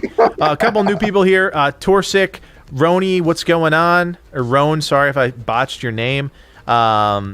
Yeah, good stuff. Squirtles, the logo's still really cool. Yeah, we love our logo. I think I'll never get sick of this logo. It's a fantastic logo. Our name looks really dope. I love it. Papa Smurf, leave a legacy, baby. Yeah, leave a legacy. We had to come up with a catchy slogan after, Play On is still like the one that like I kind of brought over from. Love it. From the Game Gurus, and it's just kind of stuck around. It's kind of a corny video game thing, but it just works for us. I don't know. It's a good way to bookend all videos. It's really good. That's true. It gets you like jazzed up to go play, Yeah. I got a question for myself here. Rate the lemon and honey 1 to 10. I mean, that's a 12. It's not even 1 to 10. It's a 12. If you don't know about lemon and honey, heat up some water, get a nice scalding hot, put some lemon in it, mix in just a little bit of honey. Boom, you got a surefire way to soothe your vocal folds, and you get a delicious drink out of it too. It is actually quite delicious. And if you're more of like the tea kind of person, mix in just a little bit of tea there too. You're good. It's so good. Torsic really wants to know how many subs did we get in a month. And look, the answer to that is it varies, right? Yeah, there's no formula for how many you're going to get in a month. It's just a discoverability. We've gained anywhere from, what's the range that we've gotten, man? Like, I think, look, when we first started out, there's no secret that when you first are starting out, unless you strike lightning in a bottle or capture lightning in a bottle, you'll probably gain, maybe 100, maybe 50. It starts really slow. Slow. That first 1,000 subscribers is incredibly hard. But then you're smart. You metadata stuff right. You have really good thumbnails, and you start to pick up. I think this month we're on pace for close to 10,000 in a 30-day period, which is amazing. I mean, that's growth I wish we could sustain throughout the year. I mean, you think about it, 10,000 subscribers a month, and then 12 months in a year, that's 120,000 subscribers in a year. That's not bad, guys. That's not bad. Yeah, that's not bad. It really isn't. Yeah, I mean, look, it becomes more sustainable too over time, right? The more people you get, the more the word of mouth spreads. That's the main thing. Like sharing those things with other people. Like we don't ask people to really share our content around, but if you want to, it's super helpful. Yeah. I see we got some Minecraft Dungeons fans here. I'm Zed. Thanks for hanging out with us. You still having issues with Minecraft Dungeons? Saw the latest DLC and I don't see any changes. Shame. Your video kind of showed me how messed up it all is. Yeah, look, man. I am so appreciative, and I know Livid is too, even though he didn't really play the game, of how many people joined our community because of that game. Yeah. But the truth is, Mojang, just because they're Mojang, does not get off the hook with deceptive practices that, you know, basically are out there for them to make money. I get it. It's a business and they need to make money, but they're making new DLC, which is a couple levels, a few new items, and they're asking people to pay for it. And that's not revolutionary. It's not taking the game in a better direction. It's just more of the same. And honestly, that's where I was at, is like, do I want to make weapon videos for the next 45 weapons that come out and the game doesn't fundamentally change? No, I don't. It's so boring. Yeah. It's really boring. And the gameplay wasn't changing. Sure, they're adding some new things like elemental damage, you know, with the wind callers and stuff like that, the wind element. And, you know, the underwater stuff is really cool. I'm not sure how that's going to play out. But, yeah, just for me, I just couldn't do it. Speaking of a Legacy Gaming Discord, boom! Ask and you shall receive. And yeah, Pickles, our Social Blade rating is a B right now, which is very good. It's not bad. Yeah, I don't look at Social Blade as much as I probably should, but we hover in like the C to B area, I think, for the most part. Yeah. Yeah, look, the coolest thing about the way that we cover games is the people that we bring in along the way. Like, if we didn't cover Minecraft Dungeons, Pickles would not be part of our community, right? So, and Pickles is somebody that's been around since Minecraft Dungeons, since the middle of the year. Love hanging out with him, love talking about Fall Guys and other things. You know, if I didn't play Windcraft, I never would have met Click. And Click has been such an integral part That's actually... Yeah, isn't that crazy? I didn't even realize that. As somebody who doesn't like Minecraft and doesn't play Minecraft that much, if I didn't play Windcraft, Click would not be here, and that is a huge travesty to me. I mean, honestly, like it's amazing the people you meet just by doing random stuff. You know, Sang, one of my closest friends in the Discord, if I didn't, you know, play WoW, I would have met him. I wouldn't have invited him to my wedding. He did the blessing at my wedding, and he's still, you know, we don't talk as much as we used to when we were playing WoW, but still one of my closest friends that I know in the gaming sphere. So, yeah, BVG I met through playing a Destiny raid. We were like, how many hours in? I think we were like 18 hours into the raid, and we didn't think we were going to finish it. We brought in somebody else from like an LFG, and it was BVG. You know, and I've talked to him all the time now since then. He's been a great friend. Yep. So like, there's this like all the different games that we play. Like that's why I like being also a variety channel, because it doesn't become, in a sense, like an echo chamber. Everybody's not just like echoing the same game and how great it is, even if the game goes to hell. They're not just saying the game's great. I like having a big variety of people from all these different games that really share their opinions on those style of games and how they form. And it just really, it's refreshing, you know, having different people from different walks of life and different interests. Yeah. Ariel, to answer your question here about if YouTube blows up, will you do it full time? I don't think that Livid and I are the type of people to make really knee-jerk decisions like that. We talk about our decisions pretty frequently, and we talk about them at length before we do it. Whether or not we make a video, like I'll just, as I think Anthony pointed out before, like if I have a video idea, I just do it. I send him a script and I'm like, hey, I'm doing this. When it comes to actual decisions that we make for the channel, it's a lot more laid out. And like Minecraft Dungeons kind of blew up. Grounded kind of blew up. Assassin's Creed kind of blew up. We're still here doing this part-time because it's still feasible for us. The money that we make from YouTube, we can put back into the channel. We're doing big computer upgrades next year. We're able to hire an editor, hire an artist, work on some hightail stuff in the background. Like, we want to be able to keep doing those things. And if we go YouTube full time, that becomes less of a thing because we have to sustain our livelihoods. And we can do our livelihoods and be YouTubers. And for now, that works. Do we lose out on probably some business opportunities making videos? Yeah, but we can still, because there's two of us, divide and conquer and keep up with some of these guys. There are just channels we're not going to be able to keep up with. That's just the sad reality of it. But for now, you know, 70,000 subscribers in a year, it's not a big, that's not bad. It's not a bad beat, man. We were honestly, so like a little known fact, we were thinking that we'd hit what, 20K by the end of this year? 20K, well, that was our goal. When we first formed, you know, we were low. Like what did we start at? Like 10, 11,000, something like that? I think so we merged. So we basically, Livid left his channel, Game Gurus turned into Legion Gaming. And I think at the time, Game Gurus was around, I would guess, 10,000, somewhere around there. Yeah, I brought over like 1,000 people or something over to you guys. Yep. And then we just went from there. And we were like, oh, it'd be great if we hit 20K by the end of this year. Little you know, we're we're approaching like 75,000 by the end of this year. It's crazy. It's been a wild ride to say the least. It has been a wild ride. A couple new friends here. Underpen, what's going on? You deserve 1 million subs. Look, we're gonna get there. I have no doubt we're gonna get there. Yep, we just go at our own pace, like Cody said before. But we don't make videos to hit that special algorithm mark. We make things to get the information out to you guys, and that's it. If they don't hit that 10-minute mark, they don't hit that 10-minute mark. That's fine with us. Yeah, I gotta tell you guys. However long it takes, we're good. The fundamental idea right now is growth. I mean, we need to grow because, and I said this already, I'm going to say it again, just so you guys know our philosophy, because we try and be transparent. Oh, look, Livid's got his cat. Look at that. That's cute. We need to grow. We need to get to a point where these developers are reaching out to us, or we're at least allowed to apply for early access. It's really all about having the same playing field as everybody else. Once we do that, I think our channel will grow even more. Really excited to see if we can do that with games like Outriders, Gotham Knights in 2021. That's a big game that I'm interested in covering. Far Cry 6, Hytale, whatever that looks like. And of course, there's going to be channels that blow up for other reasons, because they're funny, because they're entertaining.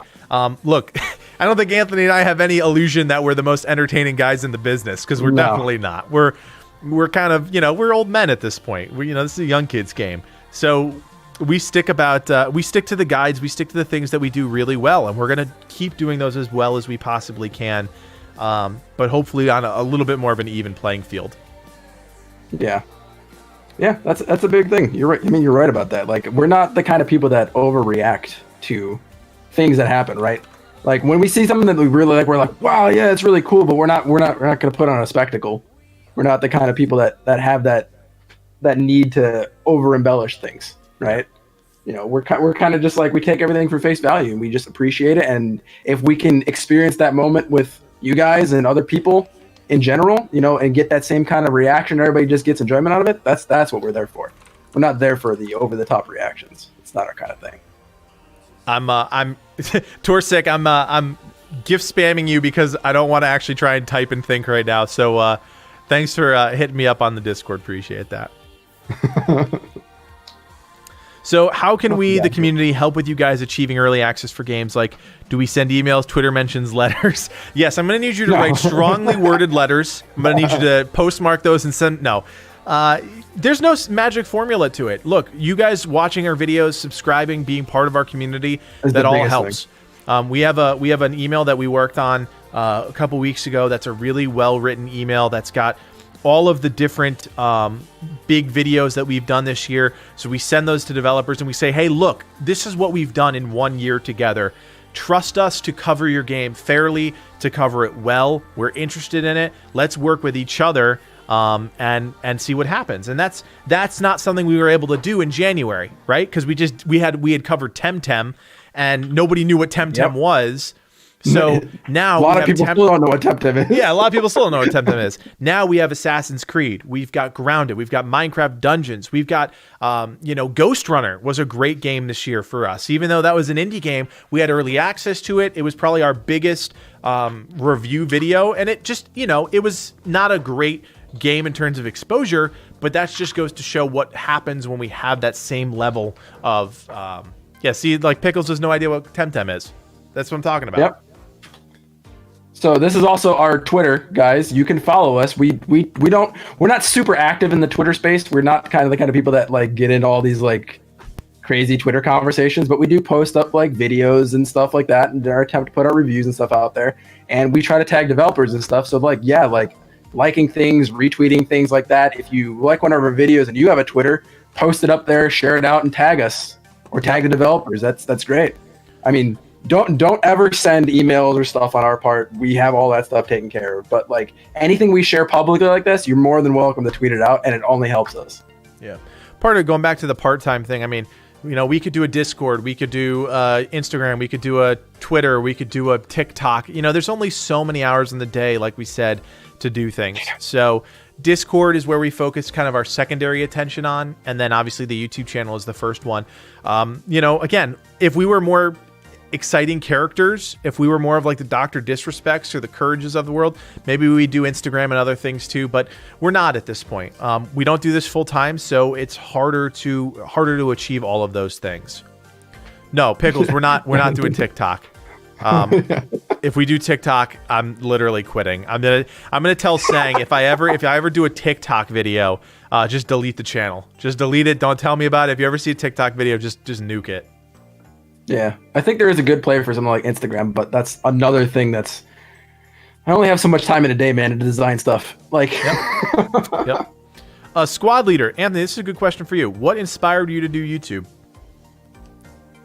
I'd say this is gonna sound really, probably sound really kind of bad, but I got frustrated with the content that I personally like the games that I follow.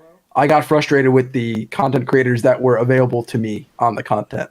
Like, I felt like I was leagues ahead on a lot of the content creators out there that are covering certain games. I kind of understood the things at a much better technical level. They were giving out information that was wrong, for the lack of a better phrase there, and I just felt like we could do it better. That's as simple as that. Yeah, no, I mean, I know so Anthony, for those of you who don't know, started in the Destiny sphere. I mean, that was like his love child game when he was just getting into YouTube. Quickly turned into Hightail, obviously, but yeah, you have expressed frustration with the Destiny YouTubers many a times, and yeah. I've tried to make some videos, but at that point, man, it's not even worth it. Like, that sphere is so bloated, and people really follow who they want to follow already at that point, that it's just not worth it for me to get back into That's that why space. I will be I'm the making premier Riot MMO YouTuber starting tomorrow. People will know my name. Codiak the Rioter will be my title. I will shill. That better be no, just kidding. If there's titles in game, you better get that name. Codiak the Rioter. Oh, I love it. Yeah. Yeah. No, look, I've been saying to Anthony for many months now, like, I just need an MMO. We played New World in August, and it was literally awful, and I don't understand why people said it was so good. New World terrible. It's terrible. I mean, look, they have a lot of potential to make a good game, but all of these big MMO people were like, "Oh, it's the best thing ever! I love this game." It's not. It was really bad. It was just not a fun game. Terrible quest design, lack of variety in NPCs, lack of build diversity. The combat was shaky in PvP. It was like stun lock centric. It was just bad. Everything about it was bad. So I'm excited to see if anybody follows New World on Twitter, they brought over pretty much their entire Crucible team. RIP Crucible. That game was a lot of fun. It just didn't work. Well, they didn't market it at all. They didn't market it well. They didn't fix the things quickly enough, I guess. Once the toothpaste is out of the tube, you can't put it back. And when they launched the game for real without a beta early access period and people just hated it, it's just the truth. It's just what happened, and they couldn't salvage it, and it sucks because they worked really hard on trying to fix all of the things that were wrong with it, and it just didn't work. And but anyways, so most of the Crucible team went over to the New World project, so they have a lot of new content they've been adding into the game. I don't know if it's going to make the game perfect or better or worse or whatever, but that's coming out next year too. That's coming out when? February? March? Is it really coming out that soon? I think it's March. That would explain why they're doing that big social media push recently. Yeah. And yes, Pickles. Yeah. 100%. We can make you guys a promise that we don't shill for things that we don't believe in. We won't. If we ever get like sponsors on our channel, like advertisements for things that we can put up, like brands and stuff like that, they will be things that we use. I will Raid not. Shadow Legends, first one I'm going to be chilling for. Stop it. Raid, if you're watching this stream, slip me a 100K and I will shill for your product. Kidding. I'm kidding. There's just, it's at that point, it's like there's a lot of products out there that we just don't believe in. We won't shill for them. You can safely say if we're saying that this thing is good or if this game is good, to us, we believe it is 100% worth it, and we're going to continue that going forward. For anything like that, we will, I understand that the money for a lot of people is very tempting, but don't forget, we don't do this full time. We're not beholden to, this whole rigorous YouTube life. We take care of that with our jobs. If we move into this full time, I still don't think we'd even get that, because we would wait till we're at a point that we're extremely sustainable, that we wouldn't have to worry about big brand deals and stuff like that. Yeah. So. Yeah, I mean, sponsorship is something that we're not really even talking about yet, because we're not at that point. We want to, like Anthony said, we want to be sponsored by people we believe in. For me, it would be a seltzer company. Any seltzer company that wants to sponsor us, please feel free. I'll drink your shit all day. I'm not a G Fuel kind of guy, but I think Anthony likes that stuff. I would not. I don't like their business practices. So I probably there we wouldn't. go. No G Fuel. Get out of here. I don't want you. Steel Series, hit me up. I love your mouses or your mice. There you go. There you go, mice. Corsair, love your keyboards, love your RAM. Give me more RAM. Listen. There's certain things, man, that we use in our day-to-day life, and if I can recommend those, yes, I would. Yeah, I would do that. That's a conversation for down the line when we're a little bit bigger, a little bit more established. But Ariel's got a good question, Cody. How do you deal with conflicting opinions? Example: Livid wants a viewpoint on a game that Codiak doesn't like. Yeah, I'm always happens, right. That's how it works. That never happens. I literally right? get what I want. That's just the way it goes. No, honestly, we try and be respectful, and I think it's kind of like an unwritten rule. We're very honest with each other. Obviously with a partnership that's only a year old, you're still learning a lot about the other person. So, when I write a script, I expect Anthony to look at it critically, but also understand that it's my opinions and my thoughts, and I think he does that really well. When he writes a script, I don't try and change it to sound like me. It's his thoughts, it's his ideas. If I know something is wrong or something like is factually incorrect, I'll correct him. I don't think that really ever happens. But that's kind of the benefit of having two people working on something. We didn't play a lot of games together this year. Temtem was one of them. Grounded was another one. So like when I send him a script for Hades, or if I send him a script for Assassin's Creed, he looks at it and is like, okay, sure, sounds good. I think it's right. I changed a few things here. I suggested a few things here. And then you run with it and you just keep going, because at the end of the day, if you make one little mistake, you correct it in the comments, you move on, you apologize the best that you can, and you just move on. Yeah. So that's a good way to put it. We don't really, there's not many things, to be honest, though, that we really disagree about. I mean, there's a lot of stuff like when we started our partnership, we kind of had we had a kind of like our ground rules for ourselves that we laid out. And it so happened that 95% of those things lined up perfectly. Yeah. Where we saw things going. So immediately, our goals are aligned. We know what we both want to do with the channel. So we don't really have to sacrifice or make concessions for our goals, because we know what we want to do with them.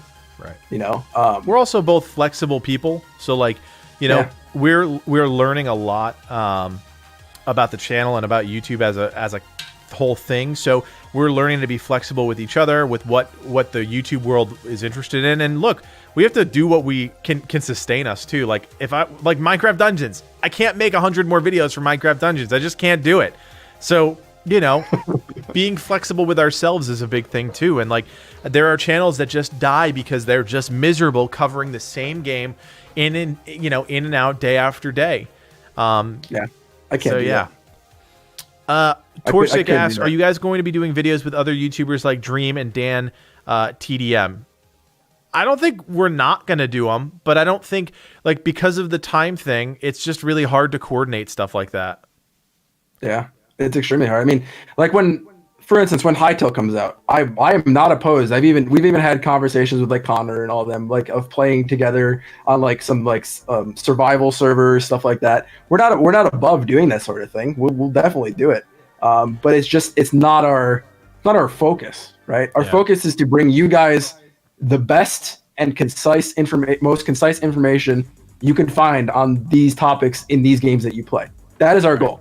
Yeah. Yeah, I mean, again, it kind of goes back to our philosophy as a channel. And if we were going to try and do let's play stuff, 0 to hero stuff in our case, it's not searchable, not discoverable, but yes, it's a lot of character, it's a lot of personality. And so that takes a lot of time. And then, or do we go over here and do the guide content? And to do guide content, I can't be, like, me personally, I can't be distracted when I'm working on content.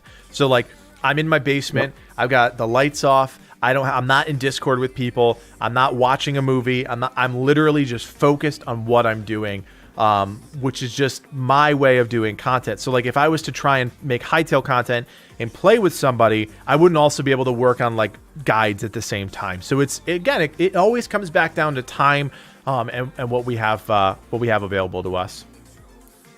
Yeah, really well put. I mean, I could deal with Discord a little bit more and people talking, but still, I agree. Yeah, a couple people heading off, just saying goodnight to D-Dragon Gaming. Congrats on your Hades print, my friend. Torsick, thanks for hanging out. Thanks for asking a few questions. And guys, yeah, I don't know how much longer we're going to be doing this, but appreciate you all hanging out with us for our winter update here. Like Anthony said at the beginning, we're going to try and do these quarterly, so we'll have another one in spring. Or Q1, I guess you could say. This is our Q4 one. And then, yeah, it should be fun to kind of see where we're at in March or April. Yeah, definitely. Hopefully with Outriders in our rearview mirror. I think a good question for us in general is, what games are we looking forward to in 2021? The Riot MMORPG. Out of the whole, that's not going to come out next year. Let's be real. Come on. I'll be dropping a video every day on the game that's not even announced yet. Go ahead, you answer first. Come on. Okay, so for me, with Hightail having nothing really coming out this year, I fully expect there to be at least a beta of some form next year. There honestly better be at this point. I think they're at a point where they can develop, they'll have something playable for people. So that is something I'm extremely excited for. Star Citizen, I know Cody's views on it, but I follow the game extremely closely. And where they're at in this next coming year will be a major milestone for the game in its playable state. So this next year will be a significant development for that game. And they're even rumored that they will be releasing their full single-player game finally next year. So if that comes to fruition, I will definitely be playing that. I will be covering that. That is something I'm very interested in. Core Punk also is a game that we're both very interested in, and I know they've kind of pushed that to being beta is next spring, right? Something like that. They just put out their Q4 update, and it was really, really cool. They revealed some of the new classes. They talked about guilds. So yeah, I think they pushed everything obviously because of COVID, but they have a really big team. That developing team is Artificial Core, and they actually have a team I think of 200-300 developers. That's really big for a studio that's never put out a game. Yeah. Yeah, so Core Punk's really interesting to me. Me being a big open world game fan, Halo Infinite looks cool to me. From what they've said and what we've read from their lead developers and everything, it seems cool. I'm interested. I'm on board. They say it's very closely. I think the guy in charge of it, the main game director, they said it's like what they originally envisioned for Halo Combat Evolved. It's like their original. And if that's the case, I'm on board. I love that game. So that's something that's very interesting to me. And then, believe it or not, I am very interested in covering Arc 2 if it's where I think it's going to go. If it's going to that primitive aspect of the game. And Cody, you might be interested in jumping on board too, because you've said you've always been interested in that survival game, right? In Arc. Yeah. No, I think Anthony brought me along for the first time in survival games this year. I'm into them. Yeah. So if Arc goes back to its primitive roots and stays with primitive technology up to maybe guns being the highest tech, and they really double down on the world and the story within the world and really focus more on the dinosaurs being the big tech upgrades than actual tech, I'm down. If they go back into the tech realm of things with all these futuristic things, which I know they kind of can't get away from to a degree, but I really want them to do away with it for the most part. I hate it. The fact that you can join a server in Arc and you will get they'll run through your base with a tech suit on and just blow everything up before you can even do anything to stop it. That's not good game balance. It's not. Can't play that. But yeah, for me, those are my games. For me, I'm really interested in Hogwarts Legacy. I don't know if that's coming out next year or if that's coming out 2022. They have only done their announced trailer. That's a WB game, I believe. So interested to see what they pull together with that. That's going to be an open world game set in the 1800s Harry Potter universe. So that could either be an absolutely amazing game or a complete shitstorm of just terribleness. Hoping for the former there. But definitely that game. Hytale, obviously. And Far Cry 6, I'm actually really interested in. I do enjoy Far Cry games quite a bit. And then... what else, man? Deathloop. I actually am very interested in Deathloop. I don't know. I love Arcane Studios. I really enjoy the Dishonored games. I'm interested to see what they can pull off with this kind of indie style first-person shooter game with a slight multiplayer twist. I think it's going to be one of those games that a lot of people don't pay attention to. They maybe pick it up, but I think it's going to be one of those games, kind of like We Happy Few. The concept is so out there that I don't think a lot of people it'll resonate with a lot of people because as humans, we're just set in our ways. But I have really high hopes that Arcane is coming up with a cool game that's coming out in May. My actual goal with that game is while you're playing it to download it and try to get in the multiplayer role and sabotage your runs. Yeah, that is going to be a really interesting angle to it. Like, I don't know. I think there's going to be plenty of people that just want to play offline. I don't know how many people are just going to be there like, I want to play in single player online to have somebody mess with me. Like, I don't know how that's all going to work out. Like, I think it sounds like something like a dev studio was sitting around the table like, it'd be cool. And like, it never gets past like, yeah, it sounds cool, but in practicality, is it cool? Or it might be terrible. It might be terrible. You know what I mean? So yeah. Those are my games for 2021. Obviously, Hytale is top of that list. Really excited for Hytale. But yeah, Hogwarts Legacy is my number 2 there because I'm really interested to see what they do with that game. Yeah, and a lot of you guys know we're not like very big or even figures at all in like the Minecraft community for the most part. Like, yes, Cody's played Minecraft Dungeons, but we're not like in that Minecraft sphere. But like, toss back to maybe like 6-7 years ago. I used to be like heavy into Minecraft, like an unhealthy amount. Like I used to build with the team over at Fire UK. I don't know if you guys ever saw that YouTube channel. I used to be a main builder with some of the team there. I used to help operate a couple of servers in the back end with maintaining, just relations with players, building server spawn, stuff like that. So Hytale for me, like it's big. It's on the building side of things, you will see a ton of stuff for me on that end. It's gonna be a big game for both of us for sure. I also forgot if Hollow Knight Silksong does come out next year, that'll be a big game for me as well. Yep, 100%. I think Anthony, if you're okay with it, I want to wrap up around 11:30 just so I can kind of finish my night up. Yeah, that's totally fine. All right. Someone mentioned Breath of the Wild 2 in chat. So I actually am a huge Zelda fan. I have played every single Zelda game that has ever come out. The problem is, up until probably when I get my new computer, I haven't had a method to really gameplay capture from consoles. So I have a Switch. I can very well play Breath of the Wild 2. Is it something that I'm really looking to cover? I don't know. I really don't like the idea of covering Nintendo titles anymore. After this whole shitstorm that they've had where Nintendo is starting to DMCA claim anybody that has any of the in-game music from their own titles because they made copyrights on their own titles. So any channels that cover Nintendo are kind of out of luck, which is really stupid. It's really stupid. I didn't realize that was a thing, to be honest with you. Yep. Like all the Mario songs on people's old videos now, like all the old legacy songs from way back, all getting DMCA claimed. All over YouTube, all over Twitch, everything. So what, you just got to play those games in silence? That's exactly. Yeah, it's stupid. That's crazy. Why would I want to do that? That's crazy. No. You mentioned something, I was going to bring it up. What the heck were you mentioning? I don't remember. Forget what? It. I don't know. It doesn't matter. Question here. This is a question I think we kind of answered, but we should talk about it again. So this is a question for you, Livid. How did you and Codiak link up? We both had our own YouTube channels, and did you randomly message me one day, or did I message you saying your video was awesome? I think you may have messaged me about something, but I messaged you and approached you about the channel. Yeah. So like we both actively followed each other's channels, and then he approached me about how exactly did that go? It was, you were just saying, man, we were both just really frustrated with the way the growth was going, how hard it was to maintain a channel by ourselves, really like logistically looking at everything, scripts, videos, all this stuff. It was just a pain to do as one person. It really is. Like people who do vlogs and stuff like that, I firmly believe it's a much easier job to maintain, because you're just kind of filming what you're doing, and then you just kind of loosely edit stuff to some music, and you're good to go. One second. I gotta open it up for my wife. Okay.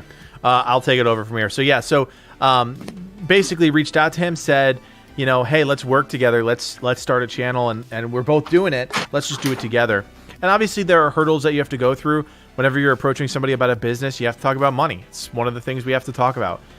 You know, you got to go 50-50. Do you go 75-25? There's just all these different factors into running the channel that we had to discuss. And we did a really good job. We were very honest with each other, and it worked out. And it's been a great year. Like I said, we've been together for about a year, 1 year in January, and it's been fantastic, start to finish.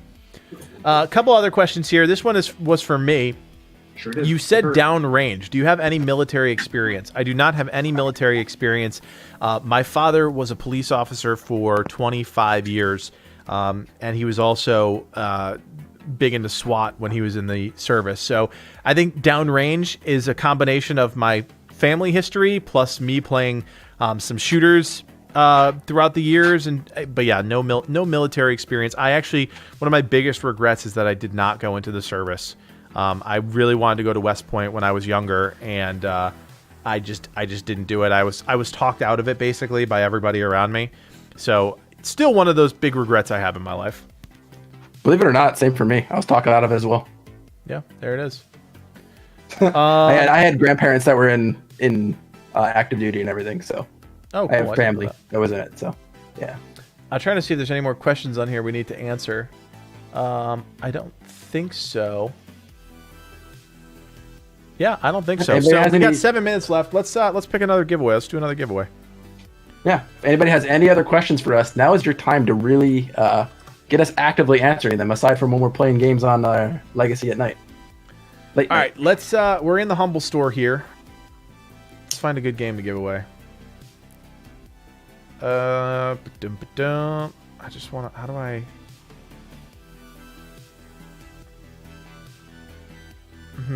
Yeah, Zed, we've been doing game giveaways throughout the stream. We do these pretty frequently over in our Discord too. Yeah, it's slowed down a little bit, but we try and give games away when we remember and when we have time. I don't want to give away any of these games. None of these games are popping out to me.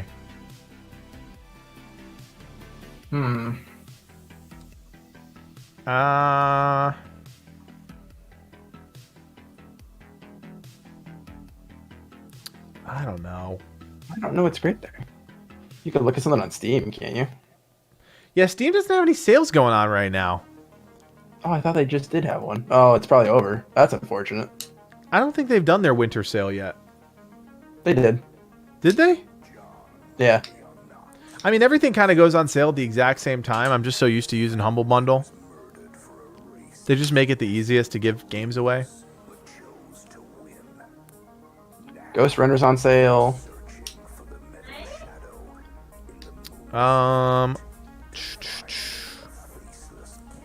It's Red Dead 2 As you can see, everyone, this isn't scripted. We kind of just, let's give away some games. Yeah, right?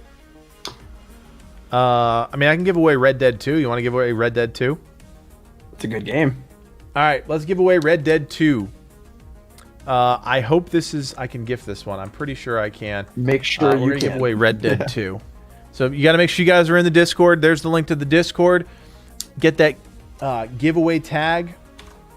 Give away Red Dead Redemption 2.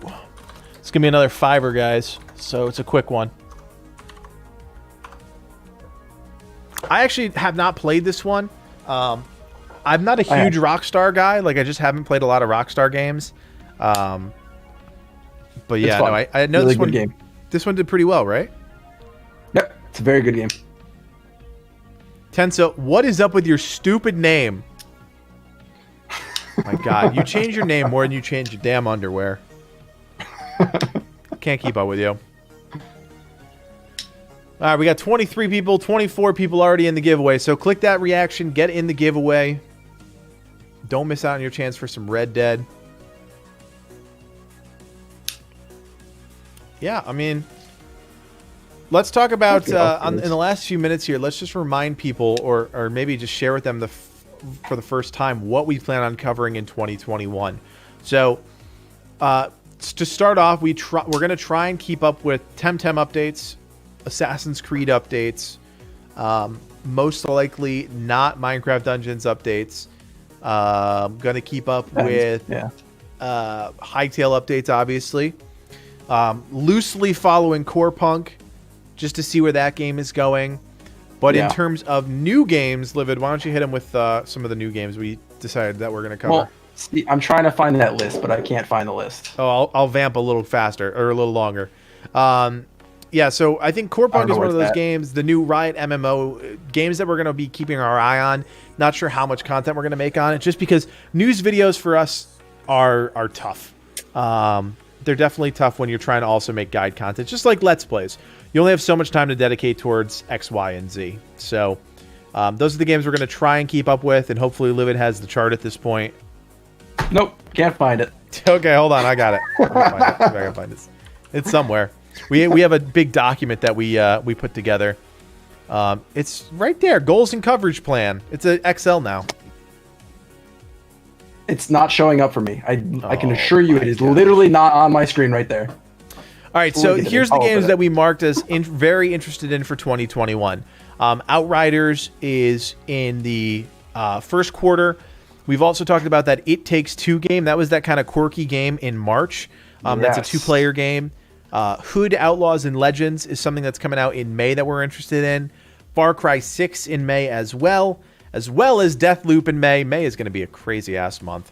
Halo Infinite is coming out in the fall, so that's going to be a play for us in the fall. Hollow Knight Silksong, if that comes out, that's going to be great. Hightail, obviously. Biomutant's is also on this list. That's a game that I was interested in playing. I'm not sure if Livid was interested in playing it, but definitely looked cool. Oh, I'm interested. Yeah. And then we have a couple other ones on this list here that we don't know what's going to happen with them, like Gotham Knights, Hogwarts Legacy, Warhammer 4000 or 40K Dark Tide, Back for Blood. Just checked out Warhammer 40K Dark Tide. I am all in for. There it is. Back for Blood. Livid just checked that one out. That's the Left 4 Dead kind of sequel. Elden Ring. We know nothing about that. Little Devil Inside we have marked down here, and then Atomic Heart, which is a Russian themed kind of like BioShock game. Looks really almost like BioShock. Yeah. I'm really excited for Back for Blood after really giving it another shot yesterday. I have a video that'll be coming out soon. Still working on it, but it'll be my impressions and stuff on it. But yeah, it looks to be shaping up pretty nicely. Yeah.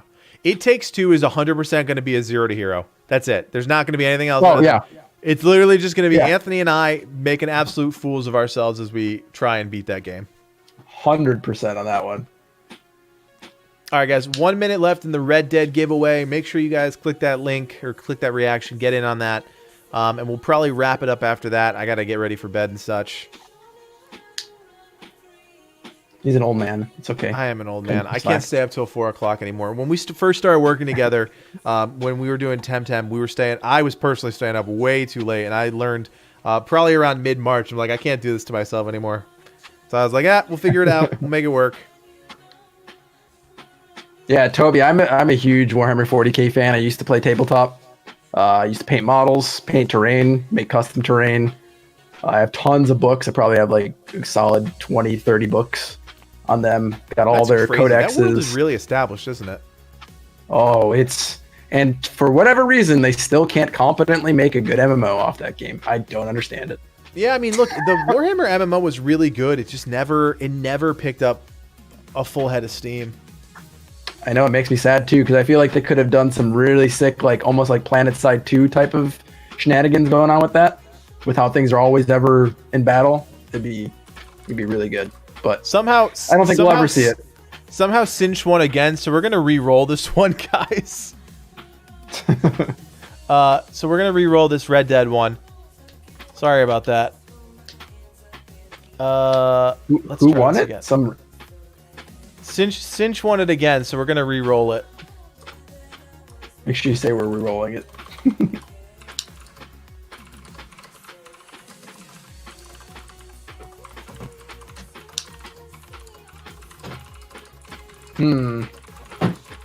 I heard that a Dark Alliance Dungeons and Dragons game. I heard that seems interesting. Which one? There's a new Dungeons and Dragons game coming out called Dark Alliance. Oh, that's right. Yeah. Kind of interesting. Last question: what is our age demographic, Cody? I don't know if we really have one. Just not. I wouldn't kids. say we have one per se.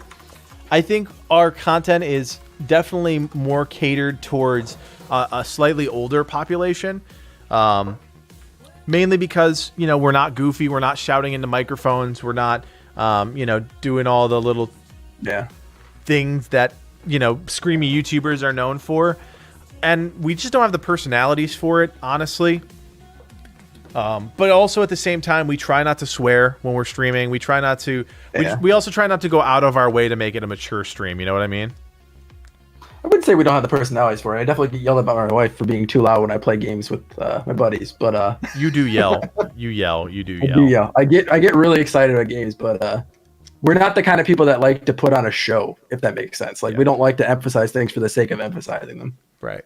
Yeah, my reaction to games is very muted. Like when I'm playing a game, It is. I'm not like, oh my god, that's so like I just don't do that. It's just not who I am as a person. Like I see something cool happen, I'm gonna go, yeah, that's kind of cool. Yeah. And that could range Like, from Go ahead. No, that can range from that was kind of cool or that was really cool, but it's always gonna get kind of the same reaction out of me. Yeah. And more often than not, I'm going to be too busy looking at the environment to really notice most things happening in the game. So stare at your walls. Oh, yeah. I mean, look, you play to your strengths. And that's really what we've tried to learn over the years. Where are our strengths? What are the things we do well? What are the games we are good at that we like to cover? If we tried to do a channel that was just us being goofy and making Let's Plays, I don't think we would have come nearly as far as we have this year. And so, while some of those things sound nice and they may ultimately happen on the channel, for now we're what we've done in a year is working. So we're going to keep doing what we've been doing. Yeah. It's working and we're enjoying it. That's the big thing. If it was working and we weren't enjoying it, we don't want to quit. Would We not don't do want to, it's going okay. Yeah. I'm going to play this trailer in the background, this 58-second loop, because I just realized I was just sitting on a Windows screen. I should probably play it, though. Oh, man. Yeah, I'm trying to think if there's any other big surprises in 2021. I don't think so. I think 2021 is going to be a weird year for gaming. Yeah, I mean, you got to think also, like, most game development cycles are, what, 2-3 years? The games, right? Do you see what Platt just put in the chit chat? No. Oh. That's where I was making fun of, streamers that overreact. Oh my That's god. Sorry, I didn't mean to interrupt you. So I kind of lost track of what I was already saying. I don't know.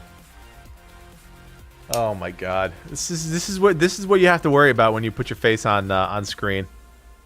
Yeah. Platt, I love you it. jerk.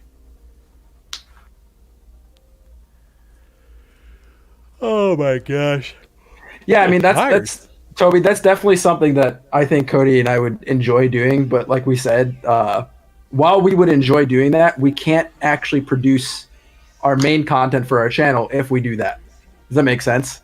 Like, we can't just goof off and do random stuff and not make any progress in the game. While that is entertaining, and I definitely think we could easily achieve that, because I would love nothing more than just to mess with Codiak in a game. I would love nothing more.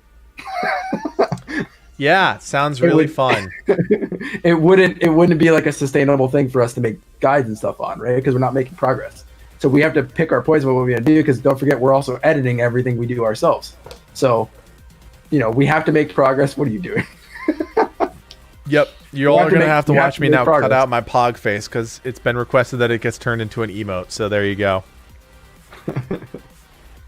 Pogiac? I don't think that works. I don't think that's the right way to describe that. No, doesn't sound great. No, it doesn't sound great at all. Pogiac.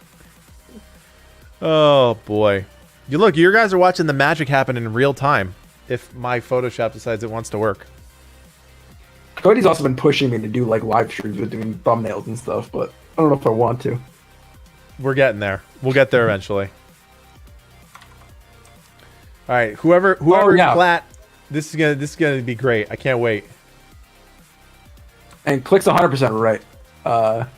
It says it's my mission to push Codiak into the ocean, in games in general and in Hightail. And yes, it is. I feel like I've been a little bit better with the ocean stuff. But even so when I played like Assassin's Creed Odyssey, I did not like the water. But like in Assassin's Creed Valhalla, there's literally nothing in the water. Right, there's nothing that can hurt you, but when you're in There's Odyssey, nothing that you have can hurt sharks. you.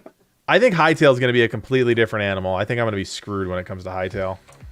They're looking like they're adding a lot of like predators in the water, and I'm excited for that. Yeah. Not looking forward to that even a little bit. Cody, do the thing. Go in the water. Go get it. Like the damn Kraken. Oh my god, that's going to suck. Yeah, Cody will never. You will never see me play Subnautica, for the record. Yeah, you will. I couldn't even get out of the starting zone. I literally couldn't. I couldn't even get out of the starting zone. That's how terrified I was of that game. Yeah, I personally love Subnautica. I think it's fun. I still am, just like Cody, in real life though, terrified of the ocean. It took a lot for my wife to get me to go even scuba diving and stuff with her. Like, it took a lot. I'm pretty terrified of the water as well. But in games, my fear is games, also in real life. I'm not just afraid of video game water. I'm afraid of pretty much all water. I'll go in pools. I don't mind a pool so much, but yeah, that's where we differ. Like in games, I don't care. In real life, yeah, I have a little bit of an issue with oceans. All right, there's the Pogiac face. Nope, not gonna call it Pogiac. I really hate that. Oh yeah, Toby, you do never forget your first Reaper. 100%. I literally jumped, like when I played that game. What was that? Was that like 2 years ago now? When they first had that, was it like 2 years ago? I can't remember, man. I've lost track of time. What the first? No, it's older than 2 years, isn't it? No, when I'm saying when I first played it was probably like 2 years ago. I'd say it was like maybe 2.5 years ago. First time I experienced a Reaper in that game, I actually fell out of my chair. That's crazy. It is an experience. I don't think I could. I've never yelled oh shit so loud. It's straight up a horror game. They just mask it as an exploration game. Oh yeah, it is. There is 100% horror elements in that game. All right, I don't even know if this is gonna work as a GIF, but we're about to find out. What's the GIF? Is it 250 by 250? Yeah, it's 250 by 250. Or not the GIF, the emote. Yeah, 250 by 250. If I can get this to work. Do we have a winner yet for the another game? Who won Red Dead?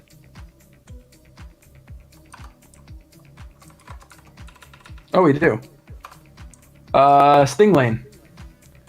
All right, that sounds like somebody new. I like that. All right, Codiak Pog. They don't have co-op in Subnautica yet, right? Or is that a thing? I don't know the answer to that one. Anybody in the chat, is there co-op in Subnautica yet, or is it still a purely single-player game? That's how long it's been since I've really played it. Oh, we gotta boost up the colors a little bit. I think it's a little too dark. I think Cody does really well with water when he has somebody else around. Very true. So like Very true. if there was a co-op component to it, I think I would drag him into the ocean. Oh boy. And make him play that game. Sounds awful. That's unfortunate. They really need to do multiplayer in that game. I think that would be an experience to say the least. Boom. The Codiak is officially a thing. Boom, done. All right. Now that we can end with this, I'll just leave this on the screen for you guys. Friends, it's been fun. Livid, thanks for coming up with this idea and getting this off the ground. And we'll be back when? Q1, right? Q1, so at the end of, what would that be, March? Somewhere around the March, April area, we'll be back and we'll do another one of these, hopefully with a new crop of subscribers and some new friends to hang out with. Yeah. Livid Cool.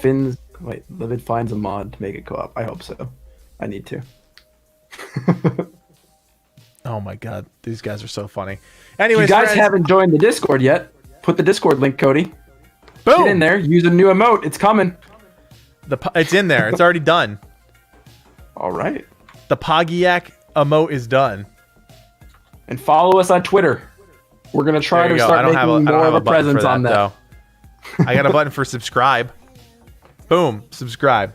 Anyways, guys, Boom, thank you so there you much. go. It's been an absolute blast. A couple new videos coming out in the next few days, so be on the lookout for those. And as always, friends, my name is Codiak. That has been Livid, and from everyone here at Legacy Gaming, thank you so much for watching, and play on. Have a good night, everybody.